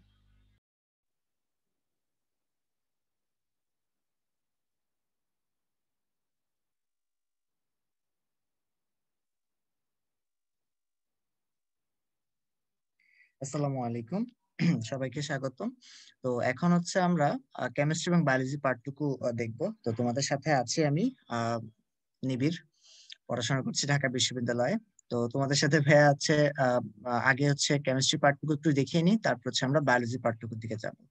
ওকে, তো কেমিস্ট্রির ক্ষেত্রে শুরুতে হচ্ছে তোমাদেরকে একটু বলে রাখা ভালো যে দেখতে দেখতে কিন্তু একদম জৈব রসায়ন কিন্তু আমাদের একদম শেষ পর্যায়ে চলে আসছে। কালকেই মেবি হচ্ছে তোমাদের শেষ লেকচার জৈব রসায়ন। তো জানি না কে কয়জন হচ্ছে ক্লাসে হচ্ছে ভাইয়ের সাথে ক্লাস করেছিলা, কারণ ক্লাসে হচ্ছে সবসময় একটা কথাই বলতাম যে তোমরা হচ্ছে নোট করো। তো নোট কয়জন করেছো এটা আসলে তোমরা নিজেরাই ভালো মতো জানো। তবে নোট করা ছাড়া যদি জৈব রসায়ন যদি মনে রাখতে চাও তাহলে কিন্তু সেটা অনেকটা কঠিন হয়ে যায়, অসম্ভব বলতেছি না, কঠিন হয়ে যায়। অনেক আছে যে নোট না করে মনে রাখতে পারো, তাদেরকে তো আসলে সাধুবাদ ভাইয়ার। কিন্তু যারা হচ্ছে পারো না তাদের কিন্তু একটু নোট করে রাখলে হচ্ছে ভালো হয়। ওকে, তো দেখি শুরুতে হচ্ছে আমরা রিটেন প্রশ্নগুলো হচ্ছে একটু সলভ করি, তারপর হচ্ছে আমরা অবজেক্টিভের দিকে যাব। আমাদেরকে প্রথম যে প্রশ্নটা আছে, বেনজিন থেকে পিক্রিক অ্যাসিডের তৈরি করব কিভাবে, বিক্রিয়া সহ দেখাবো। তো পিক্রিক অ্যাসিড তৈরি করার জন্য ফার্স্ট অফ অল আমাকে আগে জানতে হবে যে বেনজিন দেখতে কেমন। বেনজিন দেখতে তো সবাই তো জানে যে দেখতে এরকম, আর পিক্রিক অ্যাসিড দেখতে কেমন। পিক্রিক অ্যাসিড কিন্তু 2,4,6-TN-P আমরা বলে থাকি সংক্ষেপে, বা যেটাকে আমরা বলে থাকি কি ট্রাই নাইট্রোফেনল, তাই না? এটা হচ্ছে কি, এখানে হচ্ছে আমাদের OH, এই হাতে একটা নাইট্রো, এই হাতে একটা নাইট্রো, এই হাতে কি আরেকটা নাইট্রো গ্রুপ, তাহলে এই যে ট্রাই নাইট্রোফেনল, এটা হচ্ছে আমাদের পিক্রিক। তাহলে এখান থেকে আমাকে ওইখানে যেতে হবে। প্রথম কথা হচ্ছে যে আগে বেনজিন থেকে আগে আমার ফেনল বানাই নেই, ফেনল না বানাইলে তো হচ্ছে আমি পিক্রিক অ্যাসিড বানাইতে পারবো না ভাইয়া। তাহলে আগে বেনজিন থেকে ফেনল বানাবো, তাই না? এটা হচ্ছে প্রথম কাজ। তাহলে বেনজিন থেকে ফেনল বানানো যায় কিভাবে? আমি যদি এখানে ক্লোরিন যুক্ত করি এবং সেখানে যদি আমি ফেরিক ক্লোরাইড যদি প্রভাবক হিসেবে দেই, তাহলে এখানে কি হবে? সুন্দর মতো দেখবো যে ক্লোরোবেনজিন হচ্ছে আমাদের এখান থেকে তৈরি হচ্ছে। ভালো কথা। এই ক্লোরোবেনজিনকে আমরা কি করব? আমরা হচ্ছে ধরো সোডিয়াম হাইড্রোক্সাইড এর উপস্থিতিতে আমরা হচ্ছে এখানে 300 ডিগ্রি সেলসিয়াস 300 ডিগ্রি সেলসিয়াস এবং হচ্ছে 200 অ্যাটমসফিয়ার প্রেসার, এটা যদি দেই তাহলে সেখান থেকে আমাদের কি তৈরি হবে, সেখান থেকে আমাদের তৈরি হবে কি সোডিয়াম, এখান থেকে আমাদের তৈরি হচ্ছে কি সোডিয়াম ফিনক্সাইড। দেন পরবর্তীতে যদি আমি এটার মধ্যে যদি HCl ঢেলে দিই তখন হচ্ছে এখান থেকে আমাদের তৈরি হবে কি ফেনল, এই যে OH ফেনল তৈরি হয়ে গেল। দেন এই ফেনলকে হচ্ছে আমরা কি করব, নাইট্রেশন করব, কি দিয়ে 3 মোল নাইট্রিক অ্যাসিড নিলাম in presence of sulphuric acid. যে মনে আছে কিনা তোমাদের যে সালফিউরিক অ্যাসিডের উপস্থিতিতে কি নাইট্রেশনটা করলে আমাদের জন্য আরো বেশি ভালো, এবং এটা নিতে হবে কি কনসেন্ট্রেটেড, এবং সেখানে যদি আমরা টেম্পারেচার দেই তাহলে সুন্দর মতো আমাদের কি তৈরি হয়ে যাবে, এখান থেকে পিক্রিক অ্যাসিড তৈরি হয়ে যাবে, যেটাকে আমরা বলতেছি কি ওইখানে OH, এখানে নাইট্রো, এখানে নাইট্রো, আর এখানে নাইট্রো। এবং এই টেম্পারেচারটা মোটামুটি 160 ডিগ্রি সেলসিয়াসের মতো হয়। এতটুকু টেম্পারেচার দিলে আস্তে করে আমাদের কি হয়ে যাবে, এখান থেকে পিক্রিক অ্যাসিডটা তৈরি হবে আর বাই প্রোডাক্ট হিসেবে পানিটা বের হয়ে যাবে। তো এই হচ্ছে আমাদের, আগে জানতে হবে যে সংকেতটা দেখতে কেমন, তারপর হচ্ছে সাজাতে হবে যে কিভাবে করে আমি এখানে যেতে পারি। এই জন্য আগে কি করলাম ভাইয়া, আগে বেনজিন থেকে আগে ফেনলে গেলাম, দেন ফেনল থেকে হচ্ছে আমি পিক্রিক অ্যাসিডে গেলাম। এটা হচ্ছে আমাদের টার্গেট। ওকে, নেক্সট প্রশ্নে আসি। এখানে আমাদের বলছে কি যে অ্যানিলিনের সাথে যদি নাইট্রেশন ঘটাই তাহলে হচ্ছে আমাদের এখান থেকে কি তৈরি হবে। তো তোমাদের হচ্ছে এখানে এই জিনিসটা খুবই ইম্পর্টেন্ট, সেটা হচ্ছে একটু জেনে রাখা ভালো যে নর্মালি আমরা কি জানি যে এটা হচ্ছে আমাদের অর্থপ্যারা ইন্ডিকেটর বা অর্থপ্যারা নির্দেশক। তাহলে সবাই যেটা ভাবতেছে যে এখানে দুইটা দাগ দেওয়া আছে, সবাই হচ্ছে আশা করি মোটামুটি সবাই মনে হয় আজকের পরীক্ষায় এটা দিয়ে আসছো। একটা হচ্ছে নাইট্রো গ্রুপ এখানে যুক্ত করছো, আরেকটা হচ্ছে নাইট্রো গ্রুপ হচ্ছে এখানে যুক্ত করছো। ম্যাক্সিমামই তোমরা যারা যারা আছে সলভ ক্লাস করতেছো তারা হচ্ছে, আমি শিওর যে প্রিটি মাচ শিওর যে এখানে ম্যাক্সিমাম হচ্ছে এই উত্তরটা দিয়ে আসছো। কিন্তু সমস্যা হচ্ছে কি এই দুইটার একটাও কিন্তু এখানে অ্যান্সার না। কেন অ্যান্সার না, কারণ হচ্ছে অ্যানিলিন হচ্ছে নিজে একটা ক্ষারক, সে যখন হচ্ছে নাইট্রিক অ্যাসিডের সাথে যুক্ত হয় তখন সে আগে কি হয়ে যায়, সে অ্যানিলিনিয়াম, কি বললাম ভাইয়া, অ্যানিলিনিয়াম আয়নে সে কনভার্ট হয়। এবং এই আয়নটা হচ্ছে একটা মানে উপরে যে আমাদের একটা পজিটিভ চার্জ আছে না, এই পজিটিভ চার্জের জন্য সে কি করে বেনজিন বলয় থেকে ইলেকট্রন নিজের দিকে টান দেয়। আর আমরা কি জানি বেনজিন বলয় থেকে ইলেকট্রন যে নিজের দিকে টান দেয় সে হচ্ছে কি হয়ে যায়, নিষ্ক্রিয়কারী হয়ে যায়, বলয় নিষ্ক্রিয়কারী, বা যাদেরকে আমরা বলি মেটা নির্দেশক, তাই না? তাহলে ওই মেটা নির্দেশক যদি হয়ে থাকে এই জন্য আমরা বলবো যে এখানে আমাদের কি তৈরি হবে, মেটা নাইট্রো অ্যানিলিন তৈরি হবে। তার মানে এখানে আমাদের প্রোডাক্ট তৈরি হবে কোনটা, এইটা আসলে ভাইয়া, যে উপরে থাকবে NH2, এইখানে হবে কি আমাদের নাইট্রেশনটা মানে মেটা পজিশনে, আর বাদ বাকি পার্টটুকু কি আমাদের হাইড্রোজেন আর OH মিলে হচ্ছে আমাদের পানি তৈরি করবে। তার মানে এই বক্সের একটা হচ্ছে এইটা আর একটা হচ্ছে এইটা। ওকে, তোমরা বেশিরভাগ যেটা দাগায় আসছো সেটা কিন্তু অ্যান্সার না, এটা কিন্তু মনে রাখবা ভাইয়া, যে এখানে আমাদের কি কারণে হচ্ছে এটা মেটা ইন্ডিকেটর সেটা কিন্তু ভাইয়া ব্যাখ্যা করে দিলাম। নাম্বার 2 হচ্ছে ফেনলের সাথে কি করছো, 3 মোল ব্রোমিন হচ্ছে তুমি যোগ করছো। যেহেতু 3 মোল তাহলে বুঝতে হবে যে আমাদের 3 হাতে কি ব্রোমিনটা এখানে যুক্ত হচ্ছে। তাহলে এখানে আসলে যে যে উৎপাদগুলো তৈরি হবে সেটা দেখতে কেমন, এই জায়গায় হচ্ছে আমাদের কি OH গ্রুপ, তার এই হাতে হচ্ছে ব্রোমিন, এই হাতে হচ্ছে ব্রোমিন, এই হাতে হচ্ছে কি আবার ব্রোমিন। তাহলে ট্রাই ব্রোমো ফেনল তৈরি হয়, বা যেটাকে আমরা বলি কি TBP, ট্রাই ব্রোমো ফেনল। এবং বাদ বাকি বাই প্রোডাক্ট হিসেবে কি তৈরি হবে, HBr তৈরি হবে কয় মোল, 3 মোল। এই হচ্ছে আমাদের 2 নাম্বারের জন্য। এবার আসি 3 নাম্বার। 3 নাম্বারে কি বলছে যে শুষ্ক অ্যালুমিনিয়াম ক্লোরাইড মানে প্রভাবক হিসেবে কি করতেছি, ক্লোরিন যুক্ত করতেছি, মানে ক্লোরিনেশন করা। তাহলে এখানে সুন্দর মতো কি হবে, বেনজিনের সাথে ক্লোরিনেশন হবে, উপরে হচ্ছে ক্লোরিন আর সাথে বাই প্রোডাক্ট হিসেবে HCl তৈরি হবে। খুবই সহজ জিনিস, জাস্ট খালি এখানে একটা হাইড্রোজেন বের হয়ে গেল আর হচ্ছে আমাদের ক্লোরিনটা হচ্ছে তার মধ্যে এসে যুক্ত হইলো। এই নেক্সট প্রশ্ন যদি আমরা আসি, বেনজিন থেকে আমাদের ফেনল জিজ্ঞেস করছে, আবার ফেনল থেকে বেনজিন, খুবই সুন্দর কনভার্সন আর কি।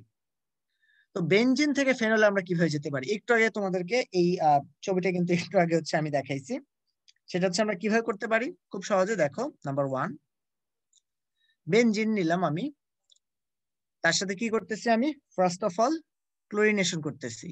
সেখানে আমি কি করব, শুষ্ক অ্যালুমিনিয়াম ক্লোরাইড হচ্ছে আমি দিচ্ছি, বা এখানে তুমি চাইলে ফেরিক ক্লোরাইডও দিতে পারো। এবং এখানে যদি আমি টেম্পারেচার 80 ডিগ্রি সেলসিয়াস দিই তাহলে সুন্দর মতো এখান থেকে আমাদের তৈরি হবে কি ক্লোরোবেনজিন প্লাস HCl। দেন ওই ক্লোরোবেনজিনকে আমরা নিচ্ছি, কি করলাম, তার সাথে হচ্ছে আমি পটাশিয়াম হাইড্রোক্সাইড হচ্ছে মিশ্রিত করার চেষ্টা করতেছি, যেখানে আমার কি করতে হচ্ছে 300 থেকে 400 ডিগ্রি সেলসিয়াস তাপমাত্রা দেওয়া লাগতেছে। এবং সেখানে হচ্ছে মোটামুটি 150 থেকে 200 ডিগ্রি কেন বলি, অ্যাটমসফিয়ার প্রেসার হচ্ছে আমাকে দেওয়া লাগে। দিলে এখান থেকে আমাদের কি তৈরি হচ্ছে, ফেনল তৈরি হচ্ছে, ফেনল প্লাস KCl তৈরি হচ্ছে। ওকে, এটা হচ্ছে আমাদের কি বেনজিন থেকে ফেনলের উপায়। এবার 2 নাম্বারটা আসি, ফেনল থেকে কিভাবে বেনজিনে যাওয়া যায়। এটা হচ্ছে ওয়ান স্টেপ রিঅ্যাকশন, এটা খুবই সহজ। খুবই সহজ কেন বললাম, কারণ তুমি জাস্ট কি করবা, জিঙ্কের গুঁড়া দিবা। এই বিক্রিয়াটা কিন্তু ক্লাসেও তোমরা দেখেছো, মানে দুইটাই দেখছো, জাস্ট হচ্ছে খালি একটু জাস্ট রিলেট করে পড়া। তাহলে জিঙ্কের কাজটা কি সুন্দর মতো কি এখান থেকে অক্সিজেনটা নিয়ে যাবে, তৈরি করবে জিঙ্ক অক্সাইড, আর সাথে সাথে তৈরি হয়ে যাবে কি বেনজিন। ওকে, শেষ। তাহলে ফেনল থেকে বেনজিন আমরা তৈরি করে ফেললাম। নেক্সট প্রশ্ন যদি আমরা আসি, বলছি কি বেনজিনের ওজনীকরণ বিক্রিয়া জিঙ্ক গুঁড়া ব্যবহার না হলে, জিঙ্কের গুঁড়া ব্যবহার না হলে কি উৎপন্ন হবে। গুঁড়া দিয়ে তো অনেক কিছু তৈরি করছো, এখন গুঁড়া যদি না দিতে পারো তখন কি হবে সেটা হচ্ছে আমরা দেখবো। এখন প্রথম কথা হচ্ছে আমরা আগে বেনজিনের ওজনীকরণ ব্যাপারটা আগে দেখি। তাহলে এটা হচ্ছে আমাদের সেই বেনজিন, ধরলাম তার এই জায়গায় এবং এই জায়গাগুলোতে হচ্ছে ডাবল বন্ড ছিল, তার সাথে হচ্ছে 3 মোল ওজন হচ্ছে যুক্ত করছি। যুক্ত করলে কি হবে, তার এই হাত, আমি কার্বনের হাতগুলো আগে একটু লিখি। তাহলে এখানে যে সকল জায়গাগুলোতে সিঙ্গেল বন্ড ছিল সেই সকল জায়গাগুলোতে আমি সিঙ্গেল বন্ড দিয়ে দিলাম। তারপরে বাদ বাকি যে হাতগুলো ছিল দ্বিবন্ধন যে জায়গাগুলোতে, সেই জায়গাগুলোতে আমি কি দিয়ে দিছি, ওজন দিয়ে দিচ্ছি। দেখো সুন্দর মতো এই যে ওজনগুলা সুন্দর মতো একটা ঘর এঁকে দিয়ে দিচ্ছি। এই জায়গায় একটা ওজন, এই জায়গায় হচ্ছে আরেকটা ওজন, এই জায়গায় হচ্ছে আরেকটা ওজন। ওকে, এই যে 3 জায়গায় ওজন দিয়ে দিলাম। তার কোন জায়গাগুলোতে আমি খরচ করলাম, এই যে সকল জায়গাগুলোতে আমাদের দ্বিবন্ধন ছিল সেই সকল জায়গাগুলোতে ওজন দিয়ে দিলাম। এবং বাকি হাতগুলো কি ফাঁকা থাকবে না, বাকি হাতগুলো তো হাইড্রোজেন দ্বারা ফিল আপ আছে, যে এখানে একটা হাইড্রোজেন, এখানে হাইড্রোজেন, এখানে হাইড্রোজেন, এখানে হাইড্রোজেন, এখানে হাইড্রোজেন, আর এখানে হাইড্রোজেন। ওকে, তারপরে তুমি কি করছো, এই ধাপে আমরা কি করতাম, জিঙ্ক দিতাম। এখন তো জিঙ্ক দেওয়া যাবে না, কি দিতে হবে, পানি দিতে হবে। কয় মোল, 3 মোল। এই পানির কাজগুলো কি জানো, পানির কাজগুলো হচ্ছে এখানে যে আমাদের এই যে অক্সিজেন যেগুলো আছে, এই অক্সিজেন গুলোকে এখান থেকে চুরি করে নিয়ে যাওয়া। চুরি করে নিলে কি হবে, যে 3 মোল পানি 3টা অক্সিজেনকে নিয়ে সে কি করবে, আমাদের পারঅক্সাইড তৈরি করবে। কয় মোল পারঅক্সাইড, 3 মোল পারঅক্সাইড। প্লাস এটা ভাঙবে কিভাবে, এই যে এইভাবে করে ভাঙবে। যে অক্সিজেন গুলোকে আমি চুরি করে নিয়ে গেছি সেগুলোকে কেন্দ্র করে হচ্ছে এইভাবে 3টা ভাগে সে ভাগ হবে। এই যে 3টা ভাগে, এবং প্রত্যেকটা ভাগে দেখো কি তৈরি হচ্ছে, প্রত্যেকটা ভাগে আমাদের তৈরি হচ্ছে কি C double bond O H, C double bond O H, এই যৌগটা হচ্ছে তৈরি হচ্ছে। এবং কয় মোল তৈরি হচ্ছে, 3 মোল। শেষ হয় না এখনো কিন্তু, তাহলে এটাকে লেখা যায় কি হবে, সিএইচও, সিএইচও, এটুকু লিখে হচ্ছে তোমরা আগে শেষ করে ফেলতে যদি জিঙ্ক দিতা। কিন্তু যেহেতু পারঅক্সাইড কিন্তু একটা জারক, জানো তো এটা, পারঅক্সাইড কিন্তু কি একটা ভাইয়া জারক, যেহেতু ও হচ্ছে জারক, ও কি করে 3 মোল গ্লাইঅক্সালকে 3 মোল পারঅক্সাইড তারা হচ্ছে কি সেটা তারা জারিত করে, সেখান থেকে হচ্ছে আমাদের কি তৈরি করে, মিথানোইক অ্যাসিড তৈরি করে। ওকে, মিথানোইক অ্যাসিড, তাহলে H C double bond O H, এই মিথানোইক অ্যাসিড তৈরি করতেছে। এবং কয় মোল মিথানোইক অ্যাসিড তৈরি করতেছে, একটা গ্লাইঅক্সাল থেকে তৈরি হয় একটা মিথানোইক অ্যাসিড, তাহলে 3টা থেকে তৈরি হয়, সরি একটা গ্লাইঅক্সাল থেকে তৈরি হয় 2টা মিথানোইক অ্যাসিড, তাহলে 3টা থেকে তৈরি হবে আমাদের 6টা মিথানোইক অ্যাসিড। ওকে, তাহলে এখান থেকে অ্যান্সারটা হচ্ছে কি আমাদের যে 6 মোল মিথানোইক অ্যাসিড কিন্তু আমাদের এখান থেকে প্রোডিউস হচ্ছে। এবং তোমরা যারা যারা এটুকু পর্যন্ত দিতে পারছো তারা হচ্ছে ফুল মার্কস পাবা, বাকিটা হচ্ছে পার্শিয়াল মার্ক পাবা। কারণ হচ্ছে এখানে হচ্ছে আমাদের অনেকে এটুকু পর্যন্ত দিয়ে আসছে, এটা কিন্তু আমাদের কারেক্ট অ্যান্সার না। এটা হয়তো কখন, যদি আমরা জিঙ্ক ব্যবহার করতাম, যেহেতু এখানে জিঙ্ক ব্যবহার করি নাই, এই জন্য পারঅক্সাইড হচ্ছে কি এখানে জারক হিসেবে কাজ করে, যেটা কি করছে এই কার্বনিল গ্রুপগুলোকে জারিত করে অ্যাসিডে হচ্ছে তাকে কনভার্ট করে ফেলছে। নেক্সট প্রশ্নে আমরা আসি, নাম্বার 5। এখানে দেখো আমাদের কি বলছে যে টলুইনকে যদি আমরা অ্যালকাইলেশন করি, এবং এখানে খেয়াল করে দেখছো কি একটা জিনিস বলা আছে অধিক, হ্যাঁ এটা হচ্ছে আরেকটা এক্সেপশনাল। যারা যারা ভাবতেছে টলুইন তো আমাদের অর্থপ্যারা নির্দেশক, তার মানে কি এখানে হচ্ছে আমাদের অর্থোজাইলিন বা প্যারাজাইলিন তৈরি হবে। কিন্তু মজার ব্যাপার হচ্ছে যদি আমরা অ্যালুমিনিয়াম ক্লোরাইড মানে প্রভাবককে যদি অতিরিক্ত পরিমাণে দেই, তাহলে এখানে হচ্ছে আমাদের কি হবে, মেটাজাইলিন তৈরি হবে। তার মানে এখানে উৎপাদগুলো কি মেটাজাইলিন, মানে উপরে একটা CH3 আর এই জায়গায় হচ্ছে আরেকটা CH3, এটা হচ্ছে মেটাজাইলিন। প্লাস হচ্ছে আমাদের আর বাদ বাকি কি হাইড্রোজেনের সাথে আয়োডিন যুক্ত হয়ে হাইড্রোজেন আয়োডাইড তৈরি করবে। ব্যাস এই দুটো হচ্ছে আমাদের মানে উৎপন্ন যৌগটা। নাম্বার 2 তে যদি আসি, অ্যানিলিন, অ্যানিলিনের সাথে কি করতেছি আমি, ব্রোমিন যুক্ত করতেছি। এখানে ঠিক একই রকম ভাবে একই রকম কথা, যে 3 মোল ব্রোমিন আমি যুক্ত করতেছি। এটা খুবই সহজ, যেহেতু হচ্ছে এটা অর্থপ্যারা ইন্ডিকেটর, তাহলে অর্থপ্যারা পজিশন গুলোতে হচ্ছে কি যুক্ত হয়ে যাবে, আমাদের ব্রোমিন গুলো যুক্ত হয়ে যাবে। তাহলে এটা হচ্ছে NH2, এই হাতে হচ্ছে কি ব্রোমিন, এই হাতে হচ্ছে আরেকটা ব্রোমিন, এই হাতে হচ্ছে আরেকটা ব্রোমিন, মানে এটা হচ্ছে আমাদের তৈরি হলো কি tribromo aniline, TBA, tribromo aniline. Okay, আর বাদ বাকি বাই প্রোডাক্ট হিসেবে কি তৈরি হবে, হাইড্রোজেন ব্রোমাইড, এবং কয় মোল তৈরি হবে, 3 মোল তৈরি হবে। শেষ। নাম্বার 3 তে যদি আসি, বেনজিনের সাথে কি করতেছো, ক্লোরিনেশন। এবং খেয়াল করে দেখো এখানে কি লাগছে তুমি, ইউভি রশ্মি রাখতেছো, ইউভি রশ্মি রাখলে কি আর সেটা থাকবে না, এখানে কি তৈরি হবে আমাদের হেক্সাক্লোরোসাইক্লোহেক্সেন, মানে প্রত্যেকটা হাতে কি হবে, এখানে ক্লোরিন, এখানে ক্লোরিন, এখানে ক্লোরিন, এখানে ক্লোরিন, এখানে ক্লোরিন, এখানে ক্লোরিন। তাহলে এটার নামটা কি? হ্যাঁ, হেক্সাক্লোরোসাইক্লোহেক্সেন, বা আমরা বলি সাইক্লোহেক্সাইল ক্লোরাইড। হ্যাঁ, হেক্সাক্লোরাইড আর কি আমরা বলে থাকি। ওকে, এবং এটাকে আমরা বলে থাকি বাণিজ্যিক ভাবে কি গ্যামাক্সিন। ওকে, যেটা হচ্ছে বেনজিনের ক্লোরিনেশনের মাধ্যমে হচ্ছে আমরা তৈরি করে থাকি। এবং তোমাদেরকে বলে রাখা ভালো, বেনজিন কিন্তু তিনজনের সাথে শুধুমাত্র দ্রুত বিক্রিয়া দেয়। নাম্বার 1 হচ্ছে হাইড্রোজেন, নাম্বার 2 হচ্ছে ক্লোরিন, নাম্বার 3 হচ্ছে ওজোন। হাইড্রোজেনের সাথে বিক্রিয়া দিলে হচ্ছে সাইক্লোহেক্সেন তৈরি করে, ক্লোরিনের সাথে বিক্রিয়া করলে হচ্ছে গ্যামাক্সিন তৈরি করে। হ্যাঁ, আর গ্যামাক্সিন তৈরি করে। আর ওজনের সাথে বিক্রিয়া করলে যদি তুমি জিঙ্ক দাও তাহলে হচ্ছে গ্লাইঅক্সাল তৈরি করবে, গ্লাইঅক্সাল তৈরি করবে। আর যদি জিঙ্ক না দাও, মানে যদি শুধুমাত্র পানি দাও, তাহলে সেখানে কি তৈরি করবে, মিথানোইক অ্যাসিড তৈরি করবে, যেটা হচ্ছে একটু আগে তোমাদেরকে দেখাইলাম প্রমাণ স্বরূপ। ঠিক আছে, এই মিথানোইক অ্যাসিড, হ্যাঁ মিথানোইক অ্যাসিড যে আমাদের সেখান থেকে তৈরি হয়েছে। ওকে, এবং বেনজিন শুধুমাত্র বেছে বেছে এই তিনজনের সাথে কি দেয়, আমাদের দ্রুত বিক্রিয়া দেয়। আর নরমালি সে দিয়ে থাকে কি ইলেকট্রন আকর্ষী প্রতিস্থাপন বিক্রিয়া। আমরা শেষ যে প্রশ্নটা আছে আমাদের আজকে রিটেনের, সেটা হচ্ছে 6 নম্বর, যেটা যে ফেনল থেকে ডায়াজোনাম লবণ, আবার ডায়াজোনাম লবণ থেকে ফেনলে যেতে বলছে। তো এটা হচ্ছে খুবই ইম্পর্টেন্ট একটা বিক্রিয়া, যে আমাদের ফেনল থেকে আগে ডায়াজোনাম লবণ যদি যেতে চায়, আগে হচ্ছে ফেনলের আকৃতিতে দেখতে কেমন ভাইয়া? ফেনল আকৃতি দেখতে তো এরকম, আর ডায়াজোনাম লবণ দেখতে কেমন? ডায়াজোনাম লবণ হচ্ছে এই যে এরকম, উপরে হচ্ছে N2+Cl-, এটা হচ্ছে ডায়াজোনাম লবণ। তাহলে কিভাবে তুমি তৈরি করবে? প্রথম কথা হচ্ছে, আগে ভাইয়া অ্যানিলিন যদি তৈরি না করো তাহলে কখনোই তুমি হচ্ছে ডায়াজোনাম লবণ তৈরি করতে পারবে না। তাহলে আগে অ্যানিলিন বানায় নাও। তাহলে উপরে হচ্ছে OH, তার সাথে কি করলা তুমি, হচ্ছে এটার মধ্যে হচ্ছে NH3 যুক্ত করলাম, এবং যেখানে হচ্ছে প্রভাবক হিসেবে জিঙ্ক ক্লোরাইড এবং ক্যালসিয়াম, জিঙ্ক ক্লোরাইড দিতে পারো অথবা ক্যালসিয়াম ক্লোরাইড দিতে পারো, যে কোনো তোমার একটা ইচ্ছা, হয় জিঙ্ক ক্লোরাইড অথবা ক্যালসিয়াম ক্লোরাইড দিয়ে হচ্ছে তুমি কি করলে, এটাকে হিট দিলা। হিট দিলে সুন্দর মতো এখানে কি হবে, আমাদের অ্যামিনটা যুক্ত হয়ে যাচ্ছে, আর বাদ বাকি পার্টটা হচ্ছে আমাদের কি এখানে পানি আকারে বের হয়ে গেল। সেটা আমাদের মেইন মাথা বিষয় না। তারপরে এখানে হচ্ছে কি করব, আমি হচ্ছে নাইট্রাস অ্যাসিড যোগ করবো। এখন নাইট্রাস অ্যাসিড তো আমি সরাসরি দিতে পারি না, আমি কি করলাম, সোডিয়াম নাইট্রাস দিলাম, সোডিয়াম নাইট্রাইট দিলাম, এবং তার সাথে হচ্ছে HCl যুক্ত করলাম। এবং টেম্পারেচারটা হচ্ছে খুবই খুবই ইম্পর্টেন্ট ভাই। এখানে হচ্ছে 0 থেকে কত ডিগ্রি সেলসিয়াস, 5 ডিগ্রি সেলসিয়াস। যদি তুমি এটা না করো তাহলে কিন্তু ভাই এখানে অ্যালকোহল তৈরি হয়ে যাবে, মানে ফেনল তৈরি হয়ে যাবে।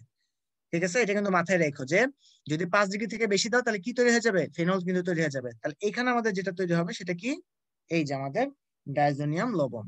তাহলে N2 এটা হচ্ছে প্লাস, Cl এটা হচ্ছে মাইনাস। এবং এই ডাইজোনিয়াম লবণকে যদি আমরা কি করি, জাস্ট খালি অম্লীয় মাধ্যমে যদি আমরা তার সাথে পানি যুক্ত করি, যেখানে টেম্পারেচারটা হচ্ছে 40 ডিগ্রি সেলসিয়াস, তাহলে সুন্দর মতো এখানে আমাদের কি তৈরি হয়ে যাবে, ফেনলটা আবার তৈরি হয়ে যাবে, এবং নাইট্রোজেনটা হচ্ছে বাইর হয়ে যাবে, এবং বাকি পার্টটুকু হচ্ছে HCl আকারে যুক্ত হবে। এই তাহলে আমরা কি করলাম, আমরা ফেনল থেকে হচ্ছে ডায়াজোনিয়াম সল্টে গেলাম, আর ডায়াজোনিয়াম সল্ট থেকে হচ্ছে ফেনলে আসলাম। এই হচ্ছে আমাদের সেই কি রূপান্তরটা, যে ফেনল থেকে কিভাবে ডায়াজোনিয়াম লবণে যেতে যায়, ডায়াজোনিয়াম লবণ তৈরি করা যায়, বা ডায়াজোনিয়াম লবণ থেকে ফেনল তৈরি করা যায়। যদিও বিস্তারিত ভাবে এই ডায়াজোনিয়াম লবণ নিয়ে তোমরা কালকের লেকচারে হচ্ছে দেখবে, কারণ কালকের লেকচারে তোমাদের ডায়াজোনিয়াম লবণ নিয়ে বিস্তারিত ভাবে ভাইয়ারা হচ্ছে আলোচনা করবেন। ওকে, তো এবার হচ্ছে আমরা কিছু অবজেক্টিভ দেখি ভাইয়া। প্রথমে দেখো, টলুইনকে যদি সালফিউরিক অ্যাসিড ও ম্যাঙ্গানিজ ডাইঅক্সাইডের মিশ্রণ দ্বারা জারিত করলে আমাদের কি তৈরি হবে, টলুইন। টলুইনের মধ্যে হচ্ছে কি হবে, আমাদের যেহেতু জারণ ঘটাবে, জারণ ঘটালে সুন্দর মতো আমাদের কি তৈরি হবে, বেনজিয়ালডিহাইড তৈরি হবে। ঠিক আছে, এটা হচ্ছে আমাদের কি একটা তীব্র জারণ, তীব্র জারণের মাধ্যমে আমাদের কি হচ্ছে, টলুইন থেকে বেনজিয়ালডিহাইড এখানে তৈরি হচ্ছে। নাম্বার 2, এই যৌগটি কোপ বিক্রিয়ার মাধ্যমে হচ্ছে স্যালিসাইলিক অ্যাসিড তৈরি করে। তাহলে বুঝাই যাচ্ছে যে এ হচ্ছে কি আমাদের একটা ফেনল, কারণ শুধুমাত্র ফেনল এর ক্ষেত্রে আমরা কি পড়ছিলাম, কোপ বিক্রিয়া এবং রাইমার টাইম্যান বিক্রিয়া, মনে আছে? এবং আরো একটা জিনিস বলছে যে লিবারম্যান পরীক্ষায় নীল বর্ণের দ্রবণ সে সৃষ্টি করে। তাহলে এত বুঝতেই পারতেছে যে আসলে লিবারম্যান পরীক্ষা কে দেয়, এই ফেনল দেয়। তার মানে আমাদের যৌগটা আসলে কি, যৌগটা আসলে কি ফেনল। ওকে, এবং মনে রাখবা ফেনলকে আমরা পরীক্ষা করতে পারি 3 ভাবে, একটা হচ্ছে লিবারম্যান টেস্ট দিয়ে, একটা হচ্ছে ব্রোমিন দিয়ে, আর এটা হচ্ছে কি দিয়ে, ফেরিক ক্লোরাইড দিয়ে। 3টা দিয়ে কিন্তু কি করা যায়, আমাদের ফেনলকে চিহ্নিত করা যায় বা নিশ্চিতকরণ করা যায়। একটা লিবারম্যান টেস্ট, একটা ব্রোমিন টেস্ট, যেখানে হচ্ছে ট্রাইব্রোমোফেনল তৈরি হয়, যেটা হলুদ বর্ণের অধক্ষেপ দেয়। আর এটা হচ্ছে কি ফেরিক ক্লোরাইডের সাথে বিক্রিয়া করালে কি হয়, ওই যে ডাইফেরিক হেক্সাফিনেট টাইপের একটা জটিল যৌগ তৈরি হয়, যেটা কালারটা বেগুনি হয়। তোমরা আশা করি ব্যাপারটা ভাইয়ের সাথে হচ্ছে রিলেট করে মানে মনে রাখতে পারতেছ আর কি, ভাই যা যা বলতেছি। ওকে, নাহলে আবার মনে হবে যে কই থেকে ভাই কি না কি বলতেছে আর কি। যাই হোক, এরপর দেখো ইটার্ড বিক্রিয়া, ক্লাসের মধ্যে তোমাদেরকে দেখানো হয়েছিল ইটার্ড বিক্রিয়া আসলে কি হয়, ক্রোমাইল ক্লোরাইড হচ্ছে আমরা ইউজ করি এবং দ্রাবক হিসেবে কার্বন ডাইসালফাইড হচ্ছে ইউজ করি আমরা। এটার নাম কি? ক্রোমাইল ক্লোরাইড। ক্রোমাইল ক্লোরাইড। সেই ক্রোমাইল ক্লোরাইড যদি আমরা সেখানে দেই তাহলে সেখানে আমাদের কি হয়, এই টলুইন থেকে সেখানে হচ্ছে আমাদের জারণ ঘটার মাধ্যমে সে হচ্ছে কি তৈরি করে, বেনজালডিহাইড তৈরি করে। তাহলে এটা হচ্ছে কি ছিল আমাদের, সেই টলুইনের জারণ একটা বিক্রিয়া ছিল যেখানে আমাদের কি হয়, CH3 থেকে হচ্ছে আমাদের CHO, এই গ্রুপটা হচ্ছে এখানে আমাদের তৈরি হচ্ছে। ওকে, নাম্বার 4 যেটা ক্লোরোফর্ম, সেটা যদি আমাদের সিলভারের সাথে যদি যুক্ত হয় তাহলে এটা মনে রাখবা ভাই, সিলভারের সাথে যখন ক্লোরোফর্ম যুক্ত হয় তাহলে এখানে এ যৌগটা বসে, তাই না? এখানে এ যৌগটা আসলে কি, এই যৌগটা হচ্ছে কি CH ট্রিপল বন্ড CH, মানে কি ইথাইন। তাহলে আমরা যদি ক্লোরোফর্মকে সিলভার দ্বারা যদি কি করি, আমরা এটাকে উত্তপ্ত করি 600°C তাপমাত্রায়, তাহলে সেখান থেকে আমাদের কি তৈরি হবে, ইথাইন তৈরি হবে। এবং এই ইথাইনকে যদি আমরা উত্তপ্ত লৌহনলের মধ্যে দিয়ে যদি চালনা করি তাহলে আমাদের তৈরি হবে কি, বেনজিন। তাহলে আমাদের অ্যান্সারটা হচ্ছে কি এখানে বেনজিন। ওকে, নাম্বার 5 যেটা, বেনজিনের সাথে কি করতেছি আমরা, এই যে দেখো CH3CO মূলক যুক্ত করতেছে এবং এটাকে কি মূলক বলি আমরা, অ্যাসাইল মূলক বলি।